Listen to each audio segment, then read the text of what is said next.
Have you ever felt like life is throwing one challenge after another your way, and no matter how hard you try, it's hard to keep up? Maybe you've faced moments when you felt stuck, defeated, or just not strong enough to keep going. You've wondered how some people seem to handle adversity with ease, while it feels like everything is harder for you. But here's the truth. Mental strength isn't something you're born with. It's something you build, step by step, day by day. And the good news is that you have the power to develop it. This book is not just about getting through tough times. It's about becoming stronger because of them. It's about developing the mindset, habits, and strategies that will help you face life's toughest moments with confidence and resilience. It's about learning how to train your mind to handle pressure, to push through fear, to grow from setbacks, and to keep moving forward, no matter what.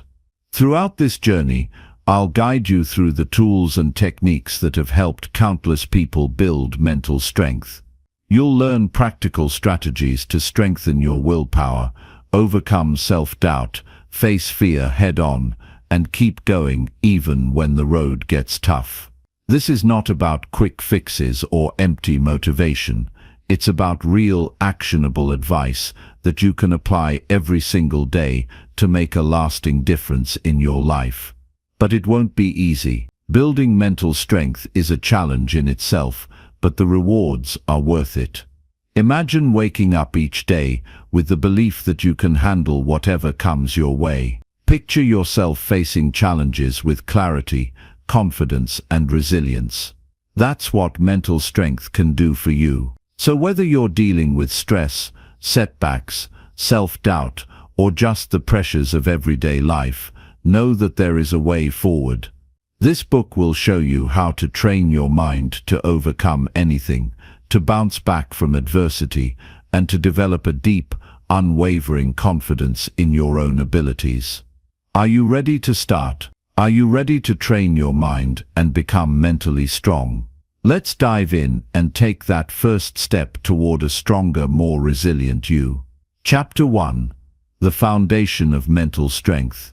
Have you ever felt like life keeps throwing curveballs your way, testing your limits, and leaving you wondering if you have what it takes to keep going? That's the moment when mental strength becomes your greatest ally. It's not about being fearless or never feeling down. It's about learning to rise every time you fall, about finding your footing when the ground beneath you feels shaky, and about staying true to yourself even when the world feels overwhelming. Mental strength isn't something you're born with. It's not a gift reserved for a select few who seem to have it all figured out. It's a skill, a set of habits, thoughts, and actions that you can build and strengthen over time. And the fact that you're here, reading this, tells me you're ready to take that step. You're ready to stop letting life happen to you and start taking control. That decision alone is powerful. So what is mental strength? It's the ability to keep moving forward, even when the path ahead isn't clear. It's about handling stress without letting it consume you, facing challenges without losing your sense of purpose, and staying grounded, no matter how chaotic things get. It's not about pretending to be okay when you're not. It's about acknowledging the struggle and choosing to grow through it. I know life can feel like a constant test. Maybe you've faced rejection that shook your confidence, setbacks that made you question your abilities, or losses that left you feeling broken. Whatever your story is, I want you to know this: you're not alone. Every single person you admire, every success story you've heard, started with someone who faced struggles just like you. The difference is, they made a choice. They chose to build their strength, one step at a time. And you can too. Building mental strength is a journey. It's not a quick fix or something you achieve overnight. It's a daily commitment to yourself, to your growth, your resilience, and your happiness. And the beautiful thing about this journey is that every small step you take brings you closer to becoming the person you want to be. You don't have to have it all figured out. You just have to start. One of the most important lessons I've learned about mental strength is that it starts with self-awareness. You can't change what you don't understand. Take a moment to reflect on where you are right now. What challenges are you facing? What thoughts hold you back? What habits are keeping you stuck? Be honest with yourself, not critical. This isn't about judgment. It's about clarity. When you understand your starting point, you can begin to map out the path forward. Another key part of building mental strength is learning to face discomfort. Let's be real, growth doesn't happen when everything is easy. It happens when you step outside your comfort zone and challenge yourself. It happens when you face fears, take risks, and do the hard things that push you to grow. I'm not saying it'll be easy, but I promise it will be worth it. Every time you step up and face something that scares you, you're proving to yourself that you're stronger than you think. And that's how mental strength is built. One courageous choice at a time. Now let's talk about the power of mindset. Your thoughts shape your reality more than you might realize. If you believe you can't handle something, you'll feel defeated before you even try. But when you choose to believe in your ability to grow and overcome, you open the door to possibilities. This doesn't mean you have to be positive all the time. That's not realistic. What it means is choosing to focus on what you can control, on the lessons you can learn, and on the progress you can make. Your mindset is like a muscle. The more you train it to focus on growth, the stronger it becomes. Self-discipline is another cornerstone of mental strength. It's not always glamorous, but it's essential. Self-discipline is what helps you stay consistent, even when motivation fades. It's what keeps you moving toward your goals, even when the excitement wears off. And here's the truth, you don't need to rely on willpower alone. Start small. Commit to one habit that aligns with the person you want to become. Maybe it's waking up 10 minutes earlier to plan your day, or taking a walk every evening to clear your mind. Whatever it is, start where you are. Small, consistent actions lead to big changes over time. I also want to touch on the importance of self-compassion. Being mentally strong doesn't mean being hard on yourself. In fact, the opposite is true. When you treat yourself with kindness and understanding, you create a foundation for growth. You're going to make mistakes. You're going to have days when you feel like you're falling short. And that's okay. What matters is how you respond to those moments. Instead of beating yourself up, ask yourself, what can I learn from this? How can I do better next time? Growth isn't about being perfect. It's about showing up again and again. As you continue this journey, remember that mental strength isn't about doing it all alone. Surround yourself with people who lift you up, who believe in you, and who remind you of your worth when you forget. Build a support system that encourages your growth and challenges you to be your best. And don't be afraid to ask for help when you need it. There's strength in knowing when to lean on others. Finally, I want you to know that this journey is yours. There's no one-size-fits-all approach to building mental strength. What works for someone else might not work for you, and that's okay. Trust yourself to find your own way. Celebrate your progress, no matter how small it might seem. Every step you take is a step closer to the person you're meant to become. And when you look back, you'll see that the challenges you faced weren't just obstacles. They were opportunities to grow stronger, wiser, and more resilient. So here's my challenge to you. Start today. Take one small step toward building your mental strength. Maybe it's setting a boundary, facing a fear, or simply acknowledging where you are right now. Whatever it is, take that step. You have everything you need within you to succeed. And I'm here to remind you of that every step of the way. Chapter 2. Understanding self-discipline. Have you ever wondered why some people seem to achieve the impossible while others struggle to stay on track? It's not about talent or luck. The real secret lies in self-discipline, that quiet force that pushes you to do what needs to be done, even when you don't feel like it. If you're ready to unlock your potential and take control of your life, this is where it starts. Self-discipline isn't glamorous, but it's a game changer. It's what separates the dreamers from the doers, the people who wish for a better life, and the ones who create it. But let me be clear, it's not about perfection or being rigid. Self-discipline is about consistency, showing up for yourself every day, even in small ways. It's about committing to your goals and staying the course, no matter how tempting it might be to quit. Let's get real for a moment. Discipline is hard.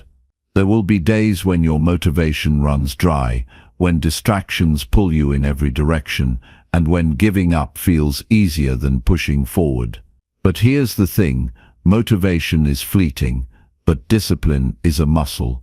The more you use it, the stronger it gets. And like any muscle, it grows through practice and persistence. Think about a time in your life when you stuck to something difficult and saw results. Maybe it was studying for an exam, training for a race, or saving for a big goal. Remember how good it felt to achieve what you set out to do. That's the power of self-discipline. It gives you a sense of pride and control, a reminder that you are capable of so much more than you think. The first step in building self-discipline is knowing your why. Why does this goal matter to you? What will it bring to your life?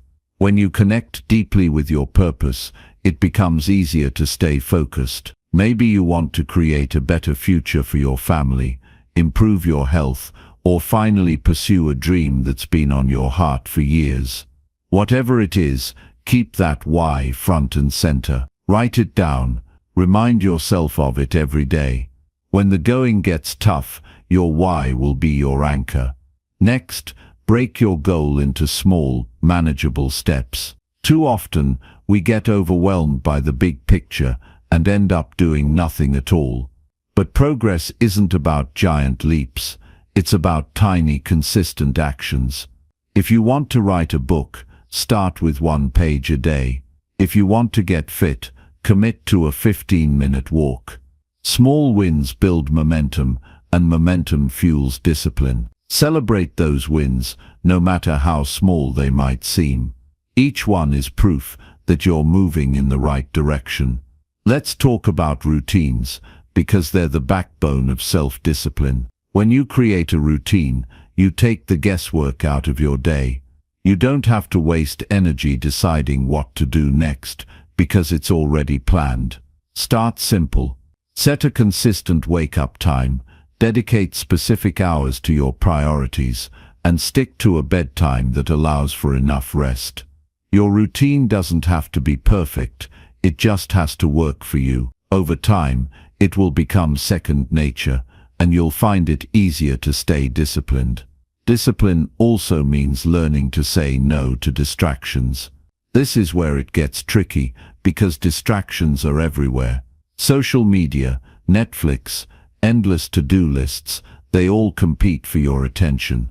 But here's the truth, every time you say yes to something that doesn't serve your goals, you're saying no to something that does.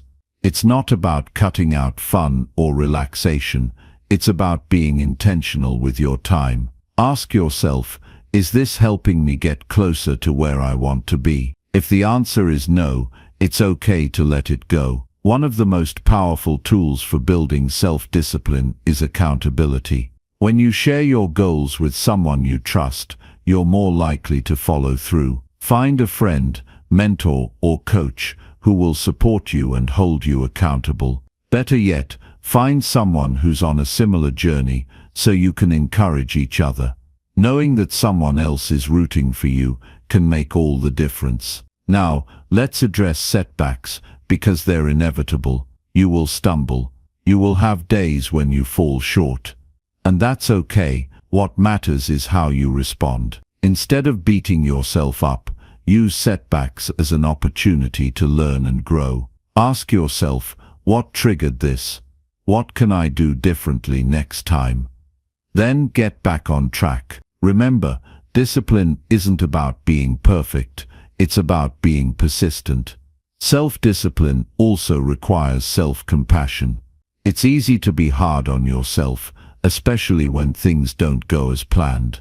But treating yourself with kindness and understanding is essential for long-term success. When you're compassionate with yourself, you create a space where growth can happen. Instead of giving up, you find the strength to keep going. I want to remind you that self-discipline is a gift you give to yourself. It's not a punishment or a chore, it's an act of self-love. Every time you choose discipline, you're choosing your future, your dreams, and your best self. You're proving to yourself that you are worth the effort, that your goals matter, and that you have what it takes to achieve them. So start today, choose one small action that aligns with your goals, and commit to it. Show up for yourself, even when it's hard. Trust the process, and remember that every step forward is a victory. You are capable of more than you know, and self-discipline is the key to unlocking that potential. This is your journey, and it's worth every ounce of effort. Let's make it happen. Chapter 3. Embracing fear and anxiety. Fear and anxiety can feel like walls closing in on you, stealing your breath, and robbing you of the confidence to move forward. But what if I told you that fear isn't your enemy? What if anxiety isn't something to run from, but something to face head-on? These feelings, as overwhelming as they might seem, are natural. They're signs that you're stepping out of your comfort zone and onto a path of growth. Let's be honest. Fear is powerful. It has the ability to paralyze us, to make us second-guess our choices, and to keep us stuck in places we've outgrown. But fear also has another side. It's a signal. It's a sign that something important is at stake, that you care deeply about what's ahead. Fear doesn't show up when you're comfortable and complacent. It shows up when you're about to do something that matters. The first step to embracing fear is recognizing it for what it is, a natural response. It's your brain's way of trying to protect you from harm. But here's the catch. Your brain doesn't always distinguish between real danger and perceived danger. Speaking up in a meeting, starting a new project, or pursuing a dream might feel just as threatening as standing on the edge of a cliff. The good news is, you can train your mind to see fear differently. Instead of viewing it as a stop sign, you can see it as a green light, a signal to move forward. When fear and anxiety show up, take a moment to pause and breathe. Seriously, just stop and focus on your breath. Inhale deeply through your nose, hold it for a few seconds, and exhale slowly. Repeat this a few times. This simple act calms your nervous system and helps you regain control. You're reminding your body that you're safe, even if your mind is racing. Now, let's talk about the power of action. Fear thrives in inaction. The longer you sit with it, the bigger and scarier it feels. But when you take even the smallest step forward, you begin to chip away at its power. Let's say you're terrified of public speaking. Start small. Speak up in a group of friends, then try sharing your thoughts in a meeting. Each step builds confidence, and before you know it, you're standing in front of a room, owning your voice. One of the most transformative things you can do is reframe your relationship with fear. Instead of seeing it as something to avoid, see it as an opportunity to grow. Ask yourself, what's the worst that can happen? Often the answer isn't as catastrophic as you'd think. And even if things don't go perfectly, you'll learn. You'll grow. You'll become stronger for having faced it. Real-life examples of people who've overcome fear and anxiety are everywhere. Think about someone like J.K. Rowling, who faced countless rejections before Harry Potter became a global phenomenon. Or Michael Jordan, who was cut from his high school basketball team but didn't let that stop him. These stories remind us that fear and failure are part of the journey. They're stepping stones, not roadblocks. Anxiety often comes hand in hand with fear. It's that nagging voice in your head that says, "What if? What if I fail? What if I'm not good enough? What if everything falls apart?" But here's the truth. Most of those what-ifs never come true. Anxiety feeds on uncertainty, but you don't have to let it control you. When those thoughts creep in, challenge them. Ask yourself, is this true? Do I have evidence to support this? Often you'll find that your fears are based on assumptions, not facts. Journaling can be a powerful tool for working through fear and anxiety. Write down your fears, no matter how irrational they might seem. Then, break them down. What's the worst-case scenario? What's the best-case scenario?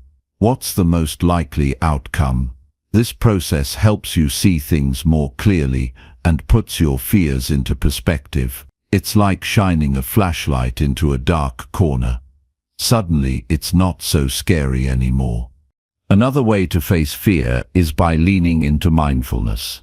When you're anxious, your mind tends to spiral into the future, imagining every possible worst-case scenario. Mindfulness brings you back to the present moment. It's about noticing what's happening right now without judgment. You can practice mindfulness through meditation, yoga, or simply by paying attention to your surroundings. Feel the ground beneath your feet. Listen to the sounds around you and focus on your breath. The present moment is often much less overwhelming than our thoughts about the future. Support is crucial when dealing with fear and anxiety. You don't have to go through it alone. Talk to someone you trust, a friend, a family member, or a therapist. Sharing your fears out loud often makes them feel less daunting. And sometimes, just knowing that someone else understands can make all the difference. Facing fear isn't about eliminating it. It's about learning to move forward despite it. Every time you face a fear, you're proving to yourself that you're stronger than you think. You're building resilience, one step at a time. And with each step, fear loses its grip on you. Imagine what your life could look like if fear didn't hold you back. Picture yourself pursuing that dream, speaking your truth, or taking that leap you've been avoiding. It's possible. It's within your reach. Fear might always be a part of the journey, but it doesn't have to be the driver. You're in control. You have the power to face fear, to embrace it, and to move forward anyway. This is your journey, and it's worth every step. Chapter 4. Building Positive Habits. Imagine if every single day you had a routine that made you stronger, more focused, and more in control of your life. Habits have the power to do just that. They shape your days, your decisions, and ultimately your destiny. Think about it. The small things you do every day are the building blocks of who you become. It's not the grand gestures or once-in-a-while efforts that define you. It's the consistent actions you take day in and day out. Habits are powerful because they operate almost on autopilot. Once they're ingrained, they don't require as much thought or effort. But here's the catch. Habits can either work for you or against you. Positive habits, like exercising, eating well, and setting aside time to learn or reflect, propel you forward. Negative habits, like procrastinating, overeating, or scrolling endlessly on your phone, can hold you back. The good news is, you have the power to shape your habits. You can intentionally design your life by choosing which habits to build and which to break. Building positive habits starts with clarity. You need to know what you want and why it matters. Without a clear vision, it's easy to get sidetracked or give up when things get tough. So take a moment to think about what's important to you. Is it improving your health, growing in your career, strengthening your relationships? Whatever it is, get crystal clear on your why. When your why is strong, it becomes your anchor, keeping you grounded and focused, even when motivation wanes. The next step is to start small. A lot of people make the mistake of trying to overhaul their entire life overnight. They decide they're going to work out every day, eat only salads, read a book a week, and wake up at 5 a.m. While these are admirable goals, trying to tackle them all at once is overwhelming and unsustainable. Instead, focus on one small habit at a time. For example, if you want to start exercising, commit to just 5 minutes a day. It might not sound like much, but those 5 minutes can snowball into something bigger over time. The key is to build momentum. Consistency is the magic ingredient when it comes to habits. Doing something small every day is far more effective than doing something big once in a while. Think of it like planting a seed. You don't see results immediately, but with time and care, that seed grows into something remarkable.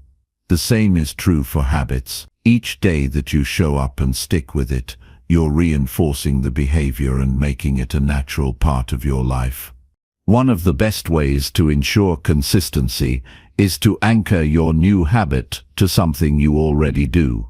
This is known as habit stacking, and it's a game changer. For example, if you want to start meditating, you could do it right after brushing your teeth in the morning. If you want to drink more water, you could have a glass before every meal. By tying your new habit to an existing one, you're creating a trigger that reminds you to take action. Let's talk about the role of environment. Your surroundings have a huge impact on your habits, whether you realize it or not. If your environment makes it easy to stick to a positive habit, you're more likely to follow through. On the flip side, if it's filled with distractions or temptations, sticking to your goals becomes much harder. Take a look around and ask yourself, is my environment helping or hindering me? If you want to eat healthier, stock your kitchen with nutritious options and keep junk food out of sight. If you want to spend less time on your phone, keep it in another room while you work or set app limits. Small changes to your environment can make a big difference. Another important aspect of building habits is tracking your progress. There's something incredibly satisfying about seeing your streak of success grow. It gives you a sense of accomplishment and motivates you to keep going. You don't need anything fancy. A simple calendar, journal, or app can do the trick. Each time you complete your habit, mark it down. Over time, those marks become a visual reminder of your dedication and growth. It's also important to celebrate your wins, no matter how small they might seem. When you acknowledge your progress, you're reinforcing the positive behavior and building a sense of pride and confidence. Maybe you went for a walk instead of skipping exercise, or you drank an extra glass of water. Whatever it is, take a moment to appreciate the effort you put in. Positive reinforcement goes a long way in keeping you motivated. Of course, building habits isn't always smooth sailing. There will be days when you slip up or feel like giving up. That's normal. What matters is how you respond. Instead of beating yourself up, remind yourself that progress is more important than perfection. One missed day doesn't erase all the effort you've put in. Get back on track as soon as you can, and remember why you started in the first place. Breaking negative habits follows a similar process, but it often requires a bit more effort. The first step is to identify the triggers that lead to the habit. Maybe you reach for a snack when you're bored, or you scroll on your phone when you're stressed. Once you've identified the trigger, find a healthier alternative to replace the habit. For example, if boredom leads you to snack, you could go for a walk or call a friend instead. The goal is to disrupt the pattern and create a new one. Accountability can also play a big role in habit building. When you share your goals with someone you trust, you're more likely to follow through. It could be a friend, family member, or even an online community. Having someone to check in with can keep you motivated and on track. Plus, it's always nice to have someone cheering you on. Remember, habits are a long-term game. They take time and effort to build, but the rewards are worth it. Each positive habit you create is an investment in your future self. It's a step toward becoming the person you want to be. So start small, stay consistent, and don't give up. The journey might not always be easy, but it will always be worth it. You have the power to shape your life, one habit at a time. Chapter 5. The Power of Mindfulness. There's something truly transformative about being fully present in the moment. In a world that constantly pulls us in 100 different directions, mindfulness is like a breath of fresh air. It's a way to ground yourself, to find clarity and calm even when life feels overwhelming. But let me tell you this, mindfulness isn't just about sitting cross-legged and meditating for hours. It's about learning to pay attention, to really see, hear, and feel what's happening around and within you. When you can master that, even in small ways, your entire perspective begins to shift. Think about how much time we spend worrying about the future or replaying the past. We get stuck in loops of what if, or if only, and we miss what's right in front of us. Mindfulness is about breaking free from that. It's about bringing your focus back to the here and now, because this moment right now is the only one you truly have. Imagine how much more meaningful life could be if you weren't constantly distracted by things you can't control. That's the gift mindfulness offers. The beauty of mindfulness is that it doesn't require you to change your entire lifestyle. You can start small and build from there. One of the simplest ways to practice mindfulness is through your breath. Your breath is always with you, a constant rhythm that you can return to whenever you need to center yourself. Take a moment right now and focus on your breathing. Inhale deeply, hold it for a second, and then exhale slowly. Feel the air as it enters and leaves your body. That's mindfulness, paying attention to something as simple and natural as your breath.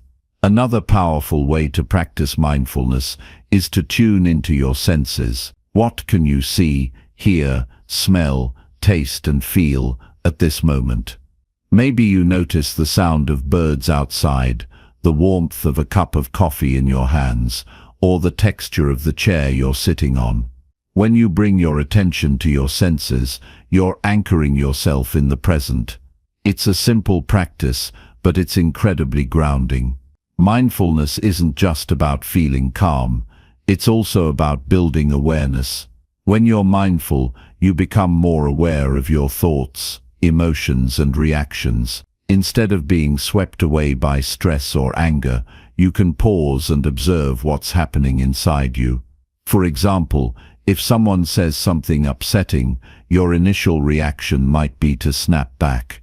But with mindfulness, you can take a breath and notice the emotion rising within you. You can choose to respond thoughtfully instead of reacting impulsively. That's the power of mindfulness.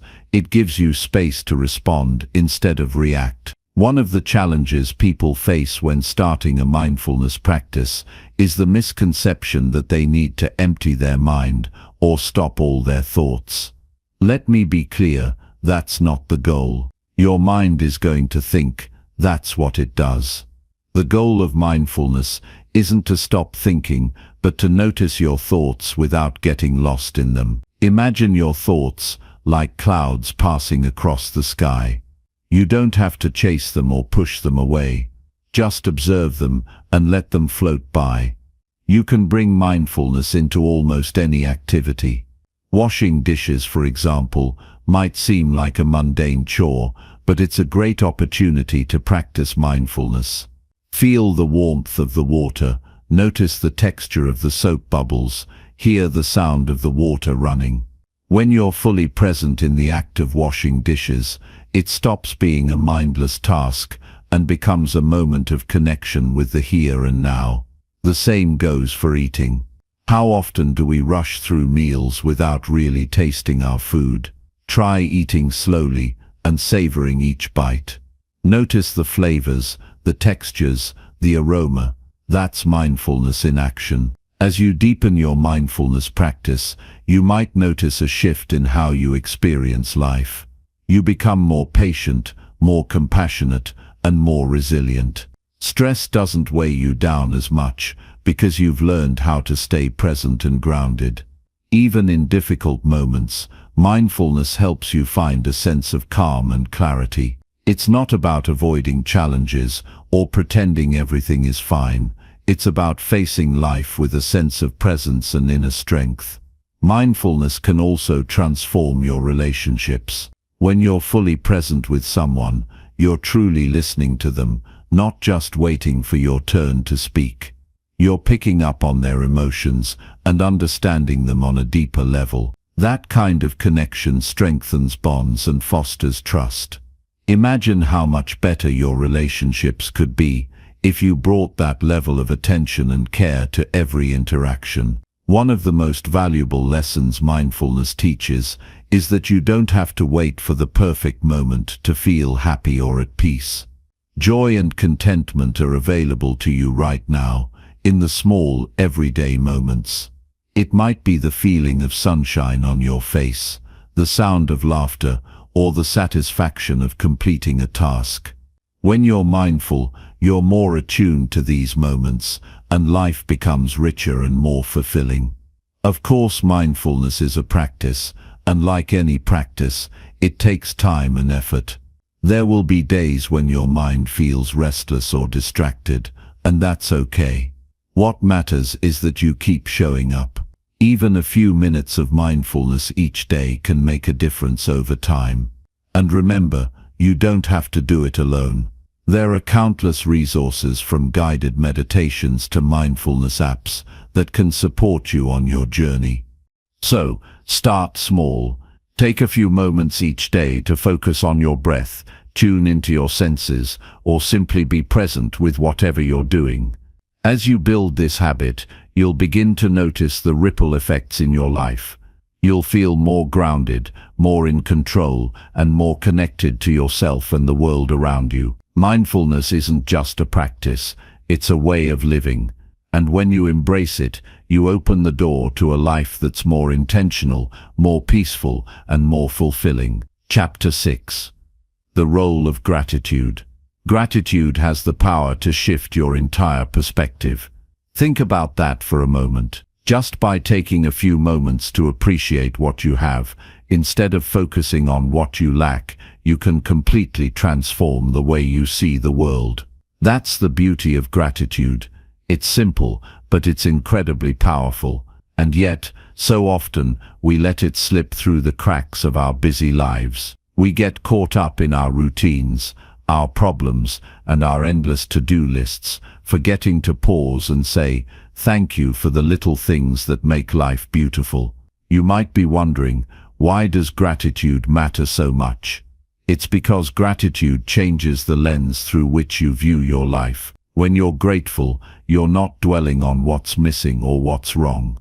Instead, you're acknowledging what's good, what's working, and what brings you joy. That shift in focus has a ripple effect. It boosts your mood, strengthens your relationships, and even improves your physical health. Gratitude isn't just a feel-good idea, it's backed by science. Studies show that people who practice gratitude regularly experience less stress, sleep better, and feel more connected to others. Let's talk about what gratitude looks like in real life. It doesn't have to be a grand gesture or a long list of things you're thankful for. It can be as simple as noticing the way the sunlight streams through your window in the morning, appreciating the kindness of a stranger who held the door open for you, or savoring the taste of your favorite meal. Gratitude lives in the small moments. It's about being present and recognizing the gifts that are already in your life, no matter how big or small. One of the easiest ways to cultivate gratitude is to start a daily gratitude practice. This doesn't have to be complicated. It can be as straightforward as taking a few minutes each day to write down 3 things you're grateful for. Maybe it's your health, your family, or even just a good cup of coffee. The act of writing it down makes it real and helps you internalize those feelings of appreciation. Over time, you'll start to notice more and more things to be grateful for, and that's when the real magic happens.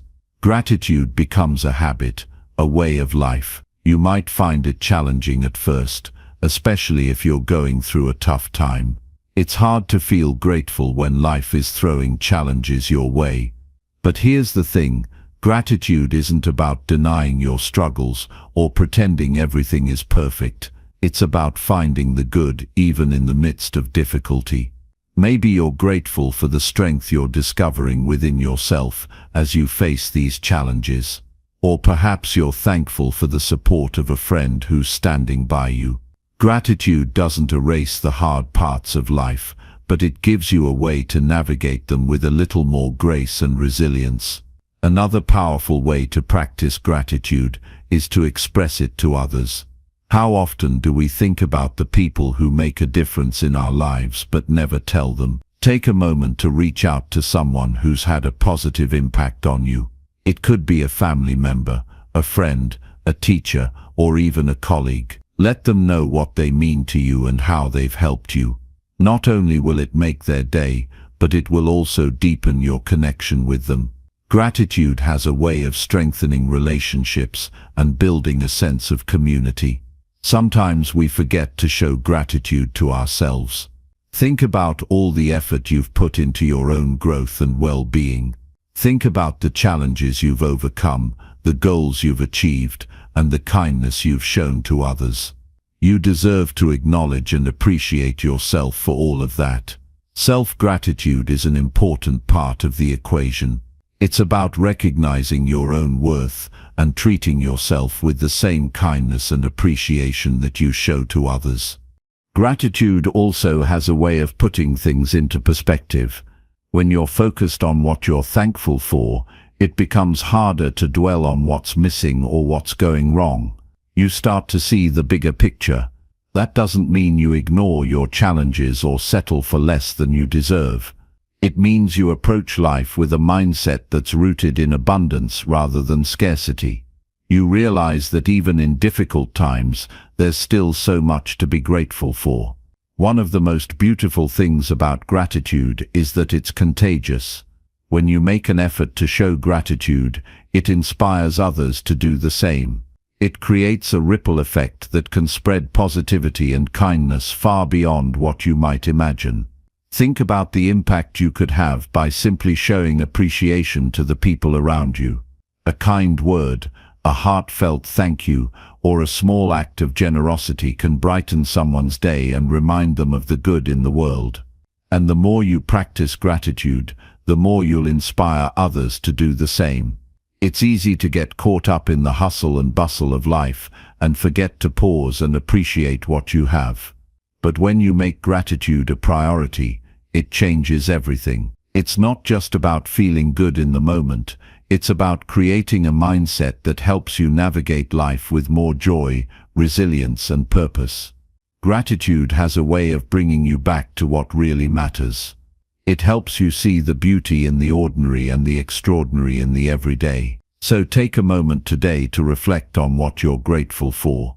It doesn't have to be anything big or profound. It can be as simple as the laughter of a loved one, the comfort of your favorite chair, or the fact that you made it through another day. Whatever it is, take a moment to really feel it, to let that gratitude sink in. And then carry that feeling with you as you go about your day. Let it guide your actions, your words, and your interactions with others. Because when you live with gratitude, you're not just changing your own life, you're making the world a better place, one moment at a time. Chapter 7. Managing Negative Thoughts. Your thoughts have the power to shape your life.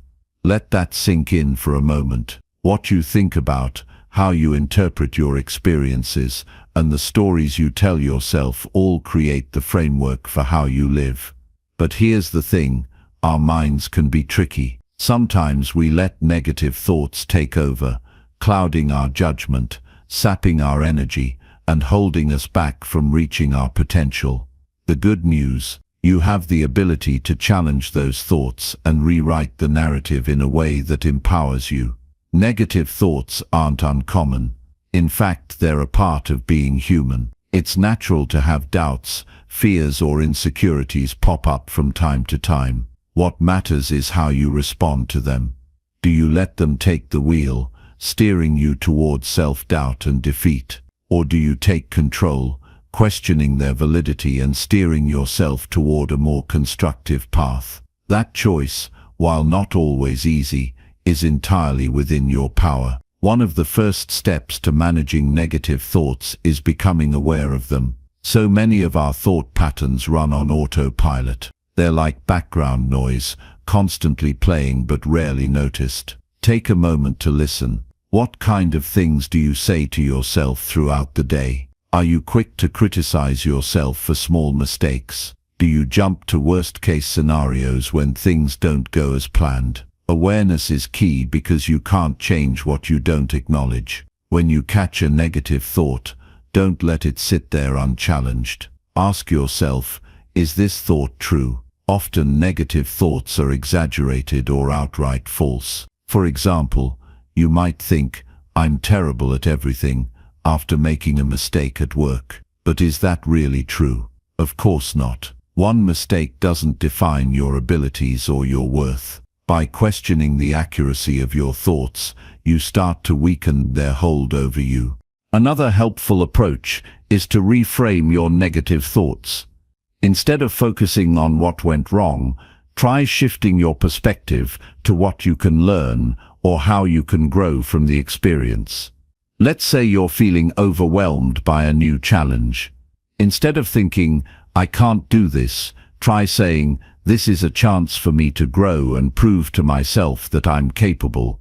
Reframing doesn't mean ignoring the difficulty of the situation, but it helps you focus on the opportunity rather than the obstacle. It's also important to practice self-compassion. Negative thoughts often come from a place of harsh self-judgment. We can be our own worst critics, holding ourselves to impossible standards and beating ourselves up when we fall short. But think about how you would talk to a friend in the same situation. Would you be as critical and unforgiving? Probably not. You'd offer words of encouragement and understanding. Treat yourself with the same kindness. Remind yourself that it's okay to make mistakes, and it's okay to not have everything figured out. You're doing the best you can, and that's enough. Sometimes, negative thoughts are deeply ingrained, and breaking free from them can feel like an uphill battle. In these moments, having a set of tools to redirect your focus can make all the difference. For instance, journaling can be a powerful way to process your thoughts and gain clarity. Write down what's bothering you and explore where those thoughts are coming from. Are they based on facts or assumptions? Are they helpful or harmful? Writing things down can help you see your thoughts more objectively and identify patterns you might not have noticed before. Another tool is mindfulness. Negative thoughts often pull us into the past or the future, making us relive old regrets or worry about what's to come. Mindfulness brings you back to the present moment, grounding you in what's real and immediate. You can practice mindfulness through deep breathing, meditation, or simply paying attention to your senses.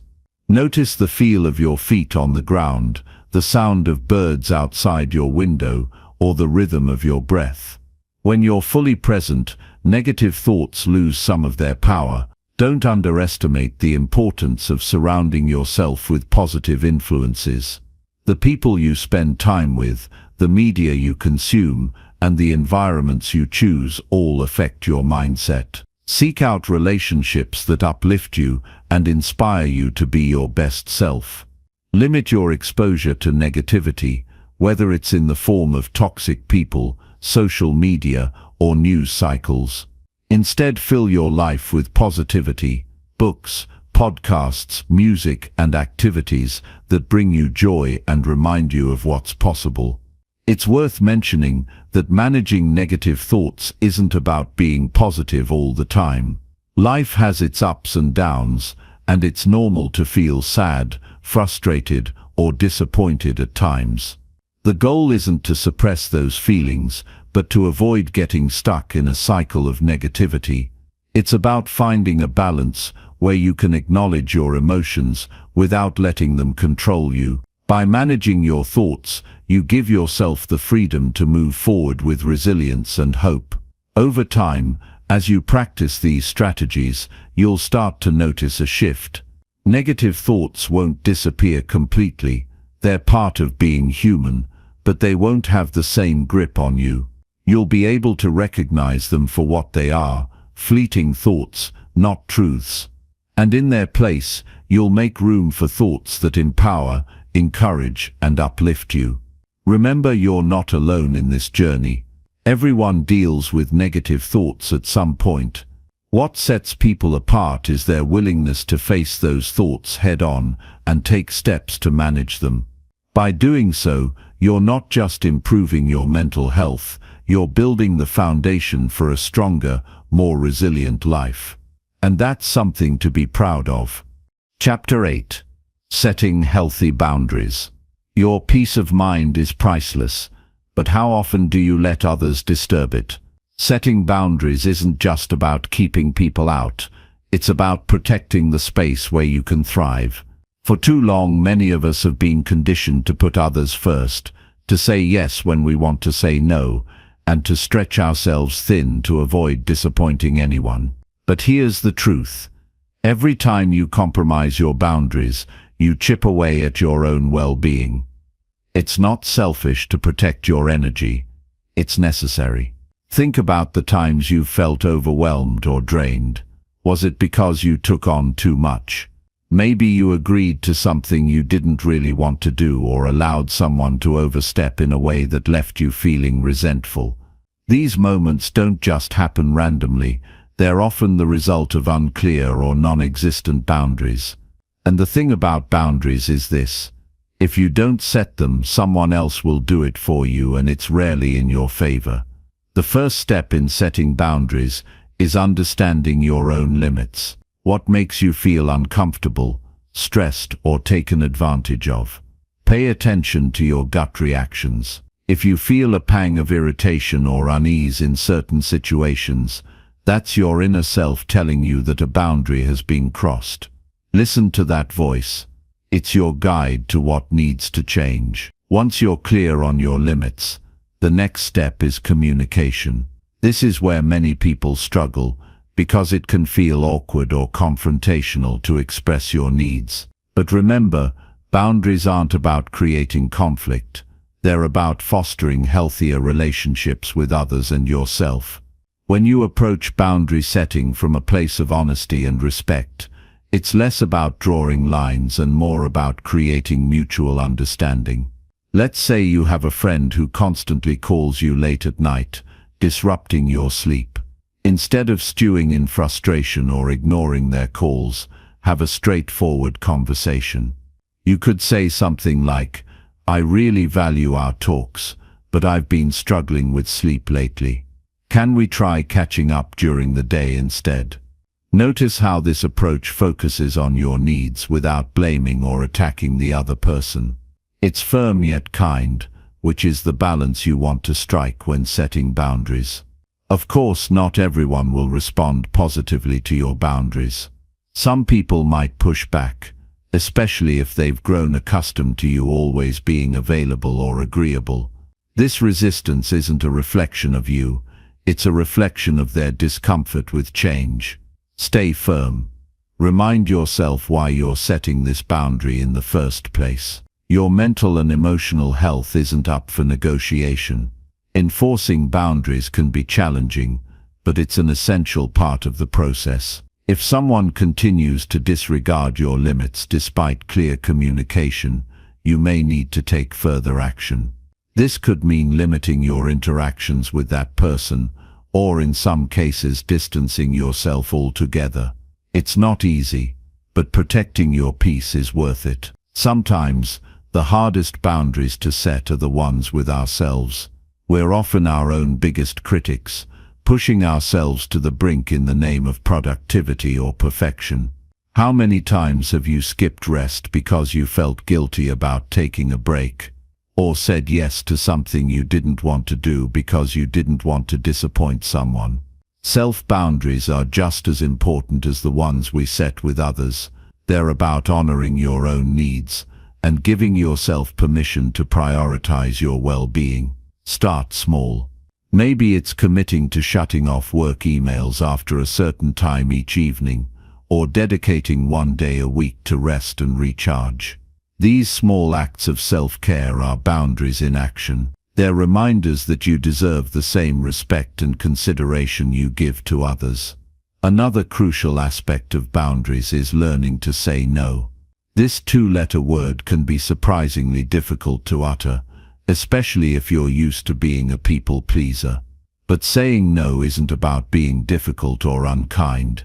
It's about being honest. Every time you say yes to something that doesn't align with your priorities or values, you're saying no to something else, often your own needs. Give yourself permission to say no without guilt. It's a powerful way to reclaim your time and energy. As you practice setting and maintaining boundaries, you'll likely notice a shift. You'll feel more in control of your life, less stressed, and more aligned with your values. Your relationships will improve too, because they'll be built on mutual respect rather than unspoken resentment. People who truly care about you will appreciate and honor your boundaries. And those who don't, they'll either adapt or fade away, making room for healthier connections. Boundaries are a form of self-respect. They're a way of saying, I value myself enough to protect what matters to me. And the beautiful thing is, the more you practice setting boundaries, the easier it becomes. It's like building a muscle. At first it might feel uncomfortable or even painful, but with time and consistency, it becomes second nature. You learn to trust yourself, to stand firm in your values, and to create a life that feels balanced and fulfilling. Remember, you're not alone in this journey. Everyone struggles with boundaries at some point. What matters is that you're willing to do the work. By setting boundaries, you're not just protecting your peace, you're paving the way for a life that's authentically yours, and that's a life worth living. Chapter 9. The Importance of Self-Care. If you don't take care of yourself, who will? This isn't just a passing question, it's a challenge to really look at how much energy you give to everything and everyone else, while leaving yourself last on the list. Think about how often you've ignored your own needs because you felt guilty about taking time for yourself. How many times have you brushed off exhaustion, stress, or even a deep sense of unhappiness, telling yourself you'll deal with it later? Here's the truth, later doesn't come unless you make it happen. Taking care of yourself is not indulgent or selfish, it's essential. And it's time to make self-care a non-negotiable part of your life. Self-care starts with awareness. You have to be willing to check in with yourself and ask the hard questions. How are you feeling, really? Are you running on fumes, overwhelmed by everything on your plate? Or maybe you've been ignoring signs that something's off because it feels easier to keep pushing through than to stop and deal with it. A lot of us have been taught to equate productivity with worthiness, but that's a dangerous trap. Your value doesn't come from how much you can get done or how many people you can please. It comes from simply being you, and you deserve to feel good, whole, and cared for. Self-care isn't just about bubble baths and spa days, although those can be nice. It's about giving yourself what you need to function well, both mentally and physically. It's about feeding your body nutritious food, getting enough sleep, and staying active. It's also about creating time to breathe, relax, and connect with what makes you happy. These aren't luxuries, they're the foundation of your well-being. When you're taking care of yourself, you're better equipped to handle life's challenges, and you're more present for the people you care about. Let's talk about boundaries again, because they're deeply tied to self-care. If you're constantly saying yes to things you don't want to do, or stretching yourself too thin, there's no room left for what you actually need. Protecting your time and energy is an act of self-respect. It's okay to say no to things that drain you or don't align with your priorities. It's okay to take a step back when you're feeling overwhelmed. You don't owe anyone an explanation for taking care of yourself. Remember, every time you say yes to something that doesn't serve you, you're saying no to yourself. Flip that equation. Say yes to yourself more often. Emotional self-care is just as important as the physical side. Life throws all kinds of stresses at us, and if we're not careful, they can build up and weigh us down. It's crucial to process your emotions and not bottle them up. Find healthy ways to release stress, whether that's through journaling, talking to a trusted friend, or seeking professional support if you need it. There's strength in acknowledging when you're struggling and reaching out for help. You don't have to do everything alone, and asking for support is not a sign of weakness, it's an act of courage. Another powerful form of self-care is creating rituals that ground you. Maybe it's starting your day with 10 minutes of quiet reflection, or ending it by listing 3 things you're grateful for. It could be a weekly walk in nature, a monthly date with yourself to do something you love, or even just taking 5 minutes during a busy day to sit still and breathe deeply. These moments are small but significant. They're reminders that you matter and that your well-being is worth prioritizing. One of the biggest barriers to self-care is guilt. So many of us feel like we're being selfish if we take time for ourselves, especially if we have people depending on us. But think about it this way, when you're running on empty, you're not giving anyone your best. You're more likely to snap at your loved ones, make mistakes at work, or feel disconnected from the things that usually bring you joy. Taking care of yourself isn't just for your benefit, it's for everyone around you too. When you're rested, healthy, and happy, you show up as your best self, and that's a gift to the people in your life. Sometimes, self-care requires letting go of things that no longer serve you. This could mean stepping away from toxic relationships, reevaluating habits that drain your energy, or even changing careers if your current one is causing you more harm than good. These decisions aren't easy, but they're necessary if you want to create a life that supports your well-being. Trust that it's okay to let go of what doesn't fit anymore. You're allowed to change and grow. Remember that self-care is not a one-time thing. It's not something you do just when you're feeling burned out or overwhelmed. It's a lifelong practice, a commitment to yourself that you'll show up and take care of your needs every day. Some days that might mean big, intentional acts of care, like taking a mental health day or booking a therapy session. Other days, it might mean small but meaningful choices, like drinking enough water or taking a few deep breaths when you're stressed. The key is consistency. Every act of self-care, no matter how small, adds up over time. It's also important to celebrate the progress you make. Maybe you've started prioritizing sleep or finally set a boundary with someone who was draining you. Maybe you've created a morning routine that helps you feel grounded, or you've started saying no without feeling guilty. These wins matter. Acknowledge them. Give yourself credit for the ways you're showing up for yourself. It's not about being perfect, It's about making progress and honoring the effort you're putting in. As you cultivate self-care, you'll notice a shift in how you feel.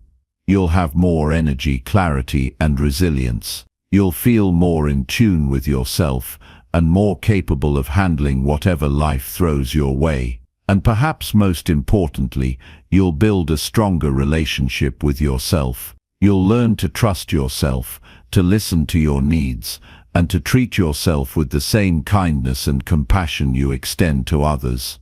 That's the ultimate goal of self-care, not just to survive, but to truly thrive. And you deserve nothing less. Chapter 10: Cultivating Emotional Intelligence. Have you ever wondered why some people seem to navigate relationships, challenges, and even setbacks with grace and ease, while others struggle to find their footing? The answer often lies in something we don't talk about enough: emotional intelligence.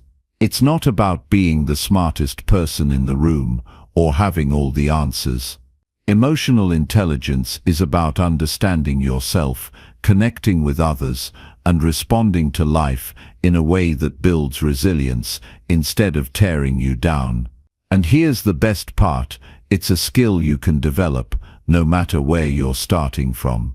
Emotional intelligence begins with self-awareness. That means paying attention to what you're feeling and why.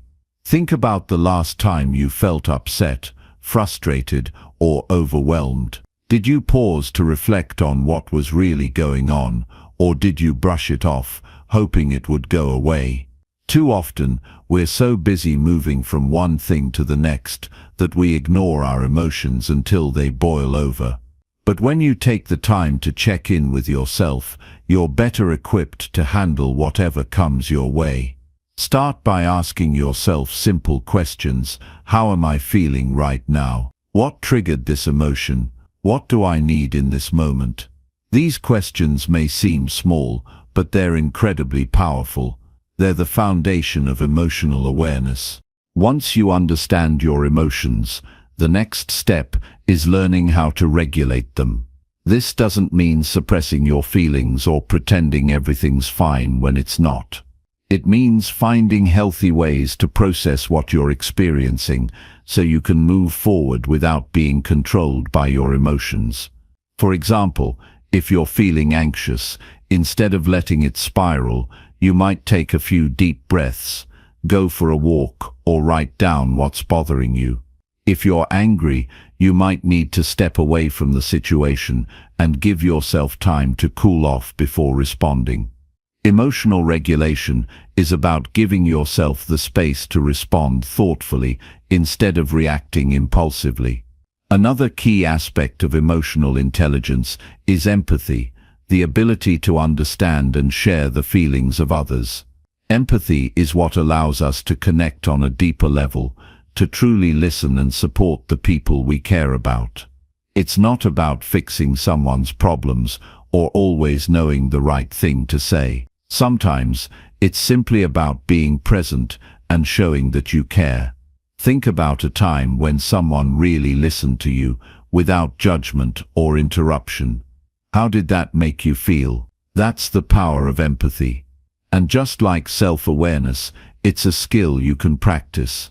Start by putting yourself in someone else's shoes. Imagine what they might be feeling and why. Ask questions, listen without jumping to conclusions, and let them know you're there for them. Building emotional intelligence also means learning how to navigate relationships with care and intention. This includes everything from managing conflict to expressing your needs in a way that strengthens your connections rather than straining them. Relationships are rarely perfect, and misunderstandings are inevitable. But when you approach them with emotional intelligence, you can turn challenges into opportunities for growth. For instance, instead of reacting defensively during an argument, you might pause and consider the other person's perspective. Instead of bottling up your feelings, you might communicate openly and honestly about what's bothering you.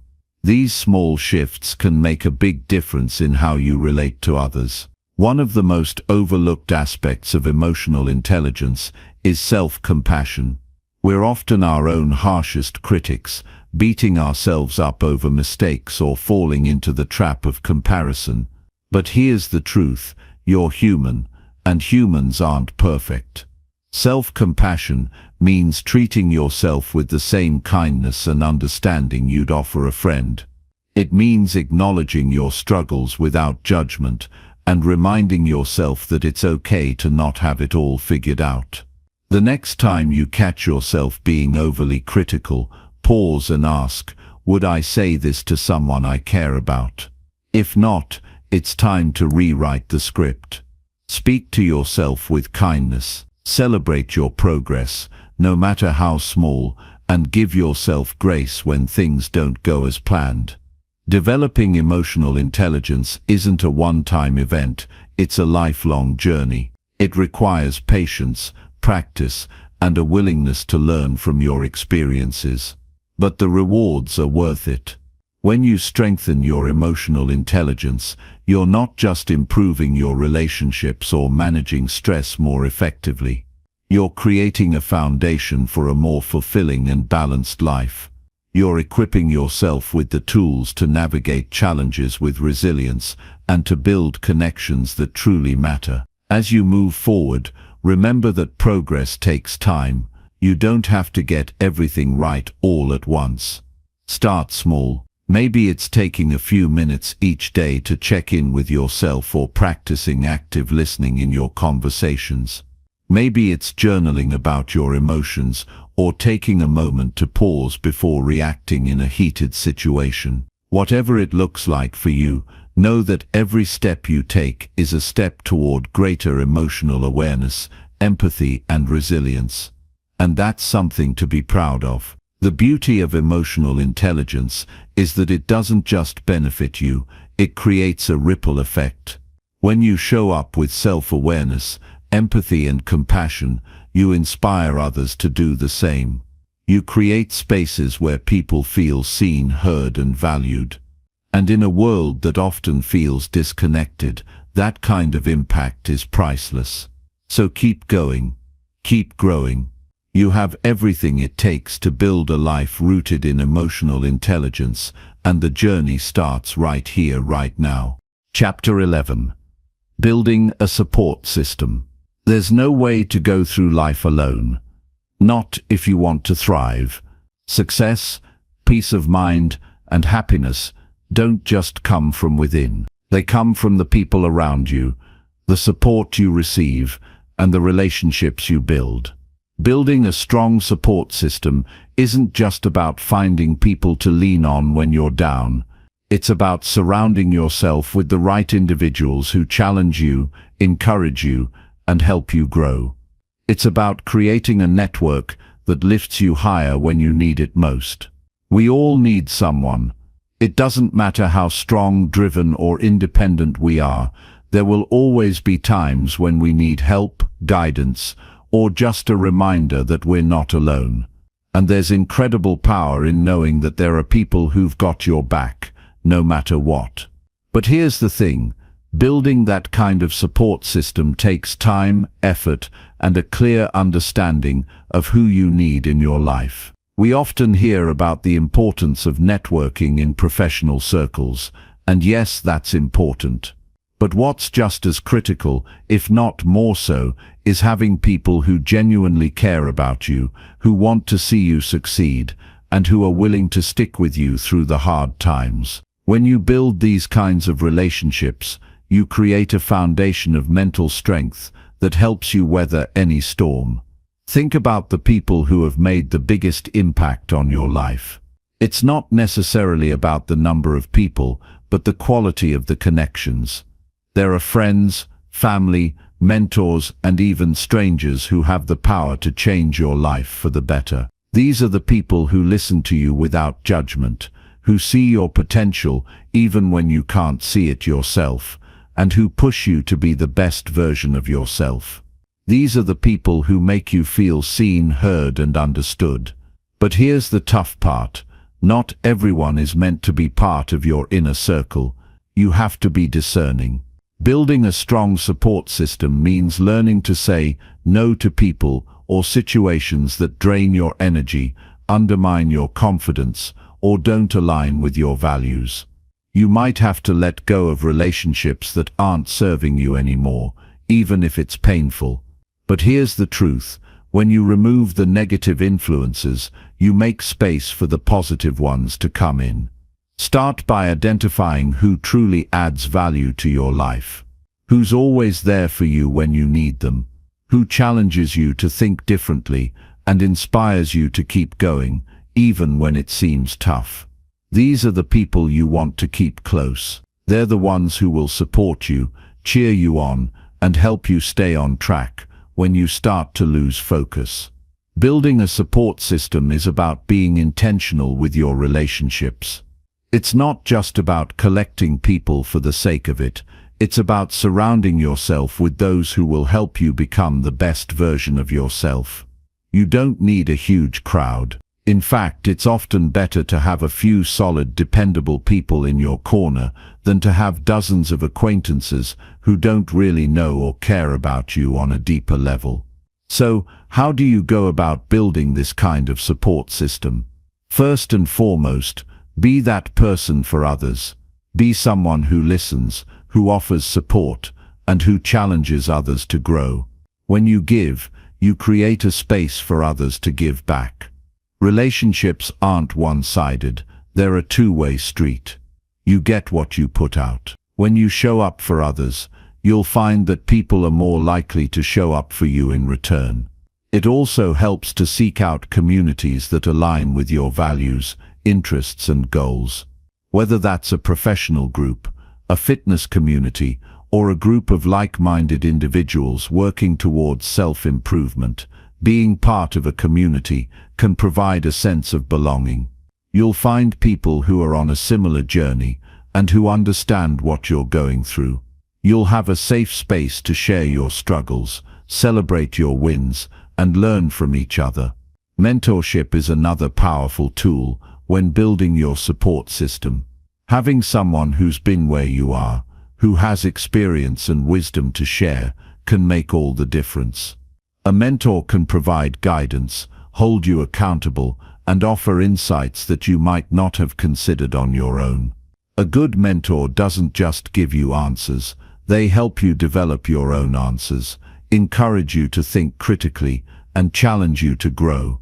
But remember, it's not just about having people who lift you up, it's also about having people who help keep you grounded. A strong support system isn't about constant praise and validation. It's about people who will tell you the truth. Even when it's hard to hear, they'll call you out when you're not living up to your potential, and they'll challenge you to do better. These are the people who care enough to hold you accountable and who will help you become the person you're meant to be. There's also incredible power in being vulnerable with the people you trust. When you open up and share your struggles, fears, and dreams, you create deeper connections.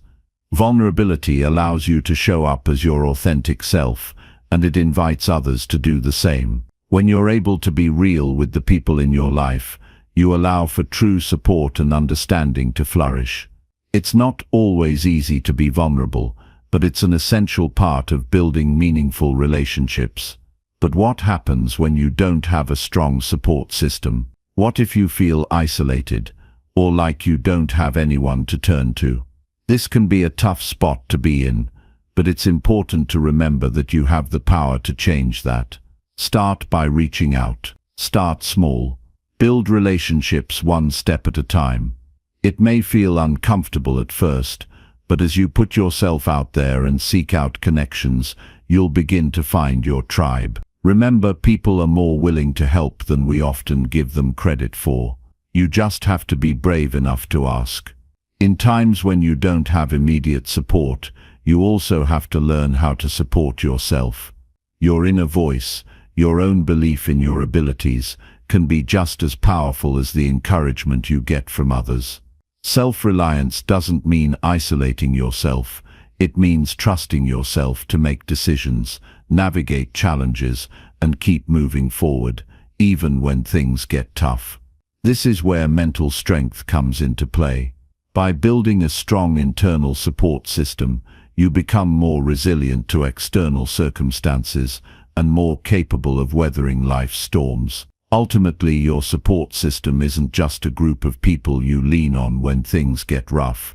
It's an essential part of your journey to becoming the best version of yourself. It's the foundation that helps you grow, stretch, and evolve. Without it, you might find yourself drifting, struggling to stay grounded, or trying to do everything on your own.